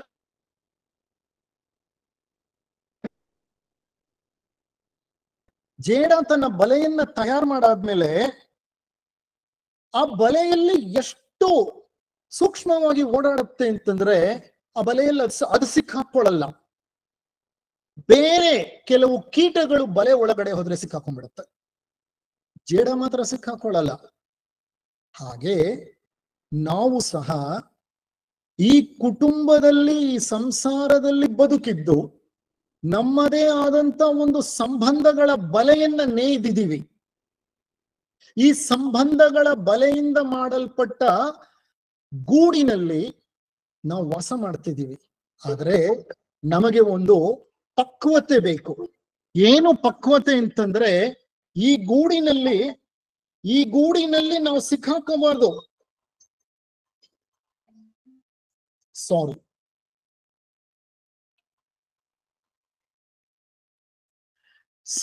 ಸಾರಿ ಈ ಗೂಡಿನಲ್ಲಿ ನಾವು ಸಿಕ್ಕಾಕೋಬಾರ್ದು. ಸಂಬಂಧಗಳ ನೂಲಿನಲ್ಲಿ ನಾವು ಸಿಕ್ಕಾಕೋಬಾರ್ದು. ಸಂಸಾರವೆಂಬ ಬಲೆಯಲ್ಲಿ ಬದುಕಬೇಕು, ಆದ್ರೆ ಆ ಬಲೆಯಲ್ಲಿ ಸಿಕ್ಕಾಕೊಳ್ಳಬಾರ್ದು. ಈ ವಿಚಾರಗಳೆಲ್ಲ ಹೇಳೋದು ಸುಲಭ, ನನಗೂ ಹೇಳೋದು ಸುಲಭ. ನಾನು ಸಂಸಾರವನ್ನ ಗೆದ್ದವನಲ್ಲ, ನಿಮ್ ಹಾಗೆ ನಾನು ಒಬ್ಬ ಸಂಸಾರಿ. ಸಾಧನೆಯ ಮಾರ್ಗದಲ್ಲೇ ನಾನು ಇರೋದು. ಆದರೆ ನನಗೆ ತಿಳಿದ ಹಲವಾರು ವಿಷಯಗಳನ್ನ ನಿಮ್ಮೊಡನೆ ಹಂಚಿಕೊಳ್ತಾ ಇದ್ದೇನೆ. ನಾ ಈಗ ಹೇಳಿದ್ನಲ್ಲ, ಭೌತಿಕ ಅನರ್ಹತೆ, ಇದನ್ನ ನಾನು ಅನುಭವಿಸಿದ್ದೇನೆ. ಈ ಭೌತಿಕ ಅನರ್ಹತೆಯ ಮಧ್ಯೆಯೇ ನಾನು ಥಿಯೋಸಾಫಿಕಲ್ ಸೊಸೈಟಿಯ ಸದಸ್ಯನಾಗಿದ್ದು. ಭೌತಿಕ ಅನರ್ಹತೆಯನ್ನ ಅನುಭವಿಸಿ ಮಾನಸಿಕ ಖಿನ್ನತೆಯ ಮೂಲಕ ಹಾದು ಹೋಗ್ತಿರುವಾಗ್ಲೇನೆ ನನ್ನ ಜೀವನದಲ್ಲಿ ಬೆಳಕಾಗಿ ಕಂಡದ್ದು ಥಿಯಾಸಫಿಯ ಸಾಹಿತ್ಯ, ಅಧ್ಯಾತ್ಮದ ಸಾಹಿತ್ಯ. ಆ ಅಧ್ಯಾತ್ಮ ಸಾಹಿತ್ಯವೇ ನನ್ನನ್ನ ಮಾನಸಿಕ ಖಿನ್ನತೆಯಿಂದ ಹೊರತಂದದ್ದು. ಹಾಗಾಗಿ ನಾನು ಧೈರ್ಯವಾಗಿ ಹೇಳಬಲ್ಲೆ, ಇಂತಹ ಸಂಕಟಗಳ ಮಧ್ಯೆ ವ್ಯಕ್ತಿ ಬದಲಾಗ್ತಾನೆ. ಆದರೆ ಎಲ್ಲ ವ್ಯಕ್ತಿಗಳಲ್ಲ, ಯಾರು ಆ ಒಂದು ಮಾನಸಿಕ ಪಕ್ವತೆಯನ್ನ ತಲುಪಿದಾರೋ ಅವರು ಪರಿಪೂರ್ಣವಾಗಿ ಬದಲಾಗ್ತಾರೆ. ಯಾರು ಅಂತ ಪಕ್ವತೆ ಹೊಂದಿಲ್ವೋ, ಇನ್ನೆಷ್ಟು ಏಟುಗಳು ಬಿದ್ರೂ ನಾಯಿ ಬಾಲ ಡೊಂಕು, ಅವ್ರು ಇದ್ದ ಹಾಗೆ ಇರ್ತಾರೆ. ಅವರು ಈ ವಿಚಾರಗಳನ್ನ ಹೇಳಲು ಸುಲಭ, ಆದರೆ ಪರಿಸ್ಥಿತಿಗಳು ಎದುರಾದಾಗ ಅನುಷ್ಠಾನಕ್ಕೆ ತರೋದು ಸುಲಭವಲ್ಲ. ಅದಕ್ಕೆ ಬೇಕಾದ ಎಚ್ಚರಿಕೆ ನಮ್ಮಲ್ಲಿರ್ಬೇಕು. ಆ ಎಚ್ಚರಿಕೆ ಇಲ್ಲ ಅಂತ ಅಂದ್ರೆ ಖಂಡಿತವಾಗಿಯೂ ಇನ್ನೆಷ್ಟೇ ಸಮಸ್ಯೆಗಳು, ಏಟುಗಳು ನಮಗ್ ಬಿದ್ರೂ ನಾವು ಎಚ್ಚರಗೊಳ್ಳೋದಿಲ್ಲ. ಅಂತ ಎಚ್ಚರ ಬಂದಿದ್ರಿಂದಲೇನೆ ಗೌತಮ ಬುದ್ಧ ಸರ್ವವನ್ನು ತೊರೆದು ಹೊರಟು ಬಿಟ್ಟ ಸತ್ಯ ಶೋಧನೆಗಾಗಿ. ಆ ಮಟ್ಟದ ಎಚ್ಚರ ನಮ್ಮಲ್ಲಿ ಇಲ್ಲದೆ ಇರಬಹುದು. ಆದರೆ ಸದ್ಯಕ್ಕೆ ನನ್ನ ಪರಿಸ್ಥಿತಿ ಏನು, ನನ್ನ ಮುಂದಿನ ದಾರಿ ಏನು ಅಂತ ಹುಡುಕಿಕೊಳ್ಳುವಂತಹ ಎಚ್ಚರವಾದರೂ ನಮ್ಮಲ್ಲಿರ್ಬೇಕು. ಯಾವುದು ಸರಿ, ಯಾವುದು ತಪ್ಪು ಅನ್ನುವಂತಹ ವಿವೇಕವಾದರೂ ನಮ್ಮಲ್ಲಿರ್ಬೇಕು. ಹೌದು, ಈ ಮಾನಸಿಕ ದೌರ್ಬಲ್ಯ ಅನ್ನೋದು ನಾನು ಬೇಡಿ ಪಡ್ಕೊಳ್ಳಿಕ್ಕಾಗತ್ತಾ? ಖಂಡಿತ ಇಲ್ಲ. ಅದಕ್ಕೆ ಇದು ಅನೈಚ್ಛಿಕ ದ್ವಾರ. ಅನೈಚ್ಛಿಕ ದ್ವಾರ. ಅನೈಚ್ಛಿಕ ಅಂತಂದ್ರೆ I cannot wishfully open this door, ಸಾಧ್ಯವೇ ಇಲ್ಲ. ಆದರೆ ಪ್ರತಿಯೊಬ್ಬ ವ್ಯಕ್ತಿಯ ಜೀವನದಲ್ಲೂ ಸಂಕಷ್ಟಗಳು ಎದುರಾಗತ್ತೆ. I hope you agree. ಯಾರ ಜೀವನವೂ ಸರಳ ರೇಖೆ ಅಲ್ಲ, ಸಮಸ್ಯೆಗಳ ಮಧ್ಯೆನೆ ನಾವು ಬೆಳೆಯೋದು. ಆದ್ರೆ ಆ ಸಮಸ್ಯೆಗಳು ಬಂದಾಗ ಆ ಅತೀವ ನಿಸ್ಸಹಾಯಕತೆಯನ್ನು ಅನುಭವಿಸುವಾಗ ಈ ದ್ವಾರ ತೆರೆದುಕೊಳ್ಳುತ್ತೆ. ಈ ದ್ವಾರ ತೆರೆದುಕೊಂಡಾಗ ಅದ್ರ ಕಡೆ ಗಮನ ಇರಬೇಕು ನಮಗೆ, ಆಗ ಬದಲಾಗ್ತೇವೆ ನಾವು. ಅನುಷ್ಠಾನ ಹೇಗೆ ಸಾಧ್ಯ? ಅನುಷ್ಠಾನವನ್ನ ಸಾಧ್ಯ ಮಾಡ್ಕೋಬೇಕಾದ್ರೆ ಕೆಲವು ವಾಕ್ಯಗಳನ್ನ ನಿಮ್ ಮುಂದೆ ಹೇಳಿ ಈ ಉಪನ್ಯಾಸವನ್ನು ಮುಕ್ತಾಯ ಮಾಡ್ತೇನೆ. ನೋಡಿ, ಆಗಾಗ ಪ್ರಜ್ಞಾಪೂರ್ವಕವಾಗಿ ಕೆಲವು ವಿಷಯಗಳನ್ನ ಈಗ ನಿಮ್ ಜೊತೆ ಹಂಚ್ಕೊಳ್ತೀನಿ, ಅದನ್ನ ನೆನಪು ಮಾಡ್ಕೋಬೇಕು ನಾವು. ಮೊದಲನೇದು, ಜೀವನವು ಕ್ಷಣಿಕ. Life is momentary. It is momentary. It's a fleeting life. ಮುಗಿದೋಗುತ್ತೆ. ಅದು ನೀರ ಮೇಲಣ ಗುಳ್ಳೆಯಂತೆ. ಜೀವನವು ಕಷ್ಟ ದುಃಖಗಳ ಅಖಾಡ. ಇದು ತಳಮಳಗಳ ತಾಣ. ಇದಿರೋದೇ ಹೀಗೆ. ಇದೊಂದು ಅನಿಶ್ಚಿತ ಸ್ಥಳ. ಇಲ್ಲಿ ನಿಶ್ಚಿತತೆಯನ್ನ ಯಾರೂ ನಿಮಗೆ ಕೊಡಲು ಸಾಧ್ಯ ಇಲ್ಲ. This is a very uncertain field in which you are living. No one can give certainty to you. But unfortunately, I want to create certainty. And in the process, I accumulate things. ಸದಾ ನಾನು ಶ್ರೀಮಂತನಾಗಿರ್ಬೇಕು. ಅದಕ್ಕೆ ಏನ್ ಮಾಡ್ತೇನೆ? Bank ಅಲ್ಲಿ deposit ಇಡ್ತಾ ಹೋಗ್ತೇನೆ. No, this life is very, very uncertain. Accept how the life unfolds. Be open to uncertainty. That is a spiritual law. Be open to uncertainty. ಪರಿವ್ರಾಜಕತನ ಅಂದ್ರೆ ಏನು? ವಿವೇಕಾನಂದರು ಪರಿವ್ರಾಜಕರು. ಊರೂರು ಅಲಿತಾ ಇದ್ದವ್ರವ್ರು. ಬೆಳಿಗ್ಗೆ ಎಲ್ಲೋ ಸಿಕ್ತಿತ್ತು ಭಿಕ್ಷೆ ಅಂತ ಇಟ್ಕೊಳ್ಳಿ, ಮತ್ತೆ ಯಾವಾಗ ಸಿಕ್ಕತ್ತು ಭಿಕ್ಷೆ ಗೊತ್ತಿಲ್ಲ ಅವ್ರಿಗೆ. ಸಿಕ್ಕದಾಗ ಅಷ್ಟೇ ಊಟ, ಇಲ್ಲ ಅಂದ್ರೆ ಇಲ್ಲ. ನೀರು ನೆರಳು ಎಲ್ಲಿ ಸಿಕ್ಕಿದ್ರೆ ಯಾವಾಗ ಸಿಕ್ಕಿದ್ರೆ ಆವಾಗ ಅಷ್ಟೇ. That uncertain life is the ಪರಿವ್ರಾಜಕ. ಅದು ಸಾಧನೆಯ ಒಂದು ಹಂತ. ಇದು ಮೊದಲನೇ ವಿಷಯ. ಎರಡನೇದು, ಸಂಪತ್ತಿನ ಶೇಖರಣೆ ಸಂತೋಷಕ್ಕಿಂತ ದುಃಖವನ್ನೇ ಕೊಡುತ್ತೆ. ಸಂಪತ್ತು ಸಂತೋಷ ಕೊಡಲ್ಲ, ದುಃಖ ಕೊಡುತ್ತೆ. ಸಂಪತ್ತು ರಾಗದ್ವೇಷಗಳಿಗೆ ಕಾರಣವಾಗತ್ತೆ. ಮಿತ್ರರಂತೆ ನಟಿಸುವ ಶತ್ರುಗಳು ಹೆಚ್ಚಾಗ್ತಾರೆ. ಯಾವಾಗ ಸಂಪತ್ತು ಬರುತ್ತೋ ಆಗ ನಮ್ಮ ಸುತ್ತಲೂ ಸಿಹಿಯನ್ನ ಕಂಡು ಇರುವೆಗಳು ಬರೋ ರೀತಿ ನಮ್ಮ ಸುತ್ತಲೂ ಮಿತ್ರರಂತೆ ನಟಿಸುವ ಶತ್ರುಗಳೇ ಸೇರ್ಕೊಳ್ತಾರೆ. ಈ ಸಂಪತ್ತು ತಾತ್ಕಾಲಿಕ, ಅದು ಉಳಿಯಲ್ಲ ಅದು. ಹಾಗಾಗಿ ಅಪರಿಗ್ರಹ, ಪತಂಜಲಿ ಯೋಗ ಸೂತ್ರಗಳಲ್ಲಿ ಯಮ ನಿಯಮಗಳಲ್ಲಿ ಬರುತ್ತ ಅಪರಿಗ್ರಹ. ಅಪರಿಗ್ರಹ ಅಂತಂದ್ರೆ ಅತಿ ಕನಿಷ್ಠ ಏನು ಬೇಕೋ ಅದರಲ್ಲಿ ಬದುಕೋದು. ಅಂತ ಒಂದು ಜೀವನವನ್ನ ನಾವು ಅನುಷ್ಠಾನಕ್ಕೆ ತರಬೇಕು. ಮೂರನೇದು, ಅಭಿಮಾನದಿಂದ ಅಹಂಕಾರ, ಅಹಂಕಾರದಿಂದ ರಾಗದ್ವೇಷಗಳು, ರಾಗದ್ವೇಷಗಳಿಂದ ಕರ್ಮಗಳು, ಕರ್ಮಗಳಿಂದ ಪುನರ್ಜನ್ಮ. ಇದೇ ವರ್ತುಲ. ಅಂದ್ರೆ this is a cycle. What is a cycle? Ego. Ego ಯಾಕೆ ಬರುತ್ತೆ? ಅಭಿಮಾನದಿಂದ. This is mine, that is mine. ನನ್ನದು, ನಾನು ಅನ್ನೋ ಅಭಿಮಾನ ಅಹಂಕಾರವನ್ನ ಉತ್ಪತ್ತಿ ಮಾಡುತ್ತೆ. ಯಾವಾಗ ಅಹಂಕಾರ ಬರುತ್ತೋ ಇದು ಬೇಕು ಅದು ಬೇಡ ಅನ್ನೋದು ಬರುತ್ತೆ, ರಾಗದ್ವೇಷಗಳು ಹುಟ್ಟುತ್ತೆ. ಬೇಕು ಅನ್ನೋದನ್ನ ಪಡ್ಕೊಳ್ಳಿಕ್ಕೆ, ಬೇಡ ಅನ್ನೋದನ್ನ ದೂರ ಇಡ್ಲಿಕ್ಕೆ ಕರ್ಮಗಳು, ಕೆಲಸಗಳನ್ನ ಮಾಡ್ತೀವಿ. ಯಾವಾಗ ಆ ಕರ್ಮಗಳನ್ನೇ ಮಾಡ್ತಾ ಹೋಗ್ತೀವೋ ನಾವು ಕರ್ಮಗಳನ್ನ ಹೊತ್ಕೊಂಡು ಹೋಗ್ತೀವಿ, ಮತ್ತೆ ಜನ್ಮವನ್ನ ಪಡೆದು ಹಿಂತಿರುಗ್ತೀವಿ. ಇಷ್ಟಕ್ಕೂ ಕಾರಣ ನಮ್ಮಲ್ಲಿನ ಅಭಿಮಾನ ದುರಭಿಮಾನ, ಅಹಂಕಾರ. ಆದ್ದರಿಂದ ಅಹಮ್ಮನ್ನ ಸೂಕ್ಷ್ಮವಾಗಿ ಗಮನಿಸಿ ಎಲ್ಲೆಲ್ಲಿ ಸಾಧ್ಯವೋ ಅಲ್ಲಲ್ಲಿ ಹುಡುಕಿ ಹುಡುಕಿ ಹುಡುಕಿ ಆ ಅಹಂನ ತ್ಯಜಿಸುತ್ತಾ ಹೋಗ್ಬೇಕು.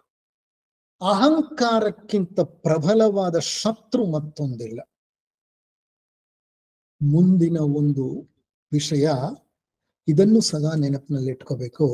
ವಿವೇಕ ವೈರಾಗ್ಯಗಳನ್ನ ಅನುಸರಿಸಿದರೆ ನಿರ್ಲಿಪ್ತ ಜೀವನ ನಮ್ಮದಾಗುತ್ತದೆ. ವಿವೇಕ ವೈರಾಗ್ಯ ಸಾಧನ ಚತುಷ್ಟಯ ಅಂತ ಒಂದು ಗ್ರಂಥ ಇದೆ. ಅದರಲ್ಲಿ 4 ಸಾಧನೆಗಳನ್ನ ಹೇಳ್ತಾರೆ.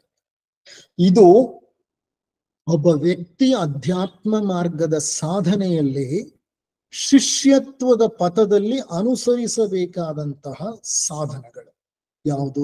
ಸಾಧನೆಗಳು ಯಾವುದು? ಮೊದಲನೇದು ವಿವೇಕ, ಎರಡನೆಯದು ವೈರಾಗ್ಯ, ಮೂರನೆಯದು ಸದಾಚಾರ, ನಾಲ್ಕನೆಯದು ಮುಮುಕ್ಷತ್ವ ಅಥವಾ ಪ್ರೇಮ. ವಿವೇಕ ವೈರಾಗ್ಯಗಳೇ ಮಾರ್ಗದ ಪ್ರಾರಂಭ. ಯಾವುದು ಸರಿ ಯಾವುದು ತಪ್ಪು ಅನ್ನೋ ತಿಳ್ಕೋಬೇಕು.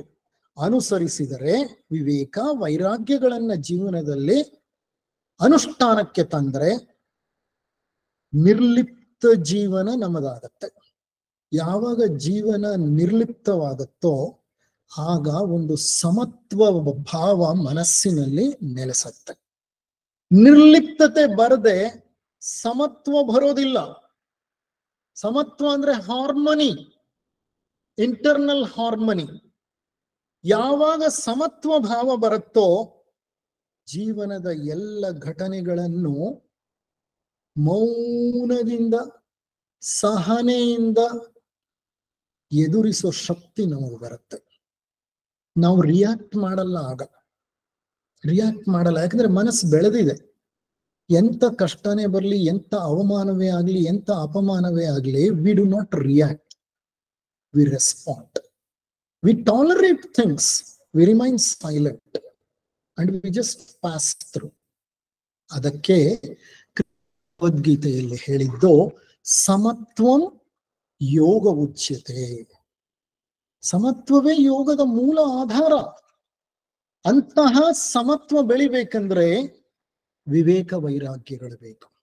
ಅಂತ ವಿವೇಕ ವೈರಾಗ್ಯಗಳು ಬೆಳಿಬೇಕಂದ್ರೆ ಜೀವನವನ್ನ ಸೂಕ್ಷ್ಮವಾಗಿ ಗ್ರಹಿಸಿ ಕಷ್ಟ ಕಾರ್ಪಣ್ಯಗಳ ನಡುವೆ ನಮ್ಮ ಮಾನಸಿಕ ಪರಿವರ್ತನೆಗೆ ಬೇಕಾದ ಸಾಧನೆಗಳನ್ನ ನಾವು ಮಾಡಬೇಕಾಗತ್ತೆ. ಇಷ್ಟು ಹೇಳ್ತಾ ಈ ಉಪನ್ಯಾಸವನ್ನ ಮುಕ್ತಾಯಗೊಳಿಸ್ತಿದ್ದೇನೆ. ಇನ್ನೊಂದು ದ್ವಾರ ಉಳಿದಿದೆ. ನಾನು ಈ 2 ದ್ವಾರಗಳ ಬಗ್ಗೆನೂ ಮಾತಾಡೋಣ ಅನ್ಕೊಂಡಿದ್ದೆ ಇವತ್ತು, ಭೌತಿಕ ಅನರ್ಹತೆ ಮತ್ತು ಸಾವು. ಆದ್ರೆ ಈ ಭೌತಿಕ ಅನರ್ಹತೆ ಎನ್ನುವಂತಹ ವಿಷಯ ಬಹಳ ಸುಂದರವಾದ ವಿಷಯ. ದೀರ್ಘವಾಗಿ ವಿವರಿಸಬೇಕಾಯ್ತು. ಕೆಲವು ಘಟನೆಗಳನ್ನ ನಿಮ್ ಜೊತೆ ಹಂಚ್ಕೋಬೇಕಾಯ್ತು. ಹಾಗಾಗಿ ಆ ಪ್ರಯತ್ನದಲ್ಲಿ ನಾನು ಯಶಸ್ವಿಯಾಗಲಿಲ್ಲ. ಮುಂದಿನ ಉಪನ್ಯಾಸ ಕೊನೆಯ ದ್ವಾರ, ಅದು ಮರಣ. ಬಹಳ ಸುಂದರವಾದಂತಹ ಒಂದು ವಿಚಾರ ಅದು. ಮರಣವೇ ಮಹಾನವಮಿ ಅಂತ ಮರಣದ ಬಗ್ಗೆ ಮುಂದಿನ ಉಪನ್ಯಾಸದಲ್ಲಿ ದೀರ್ಘವಾಗಿ ನಿಮ್ಮೊಡನೆ ವಿಷಯಗಳನ್ನು ಹಂಚಿಕೊಳ್ಳೋ ಪ್ರಯತ್ನ ಪಡ್ತೇನೆ.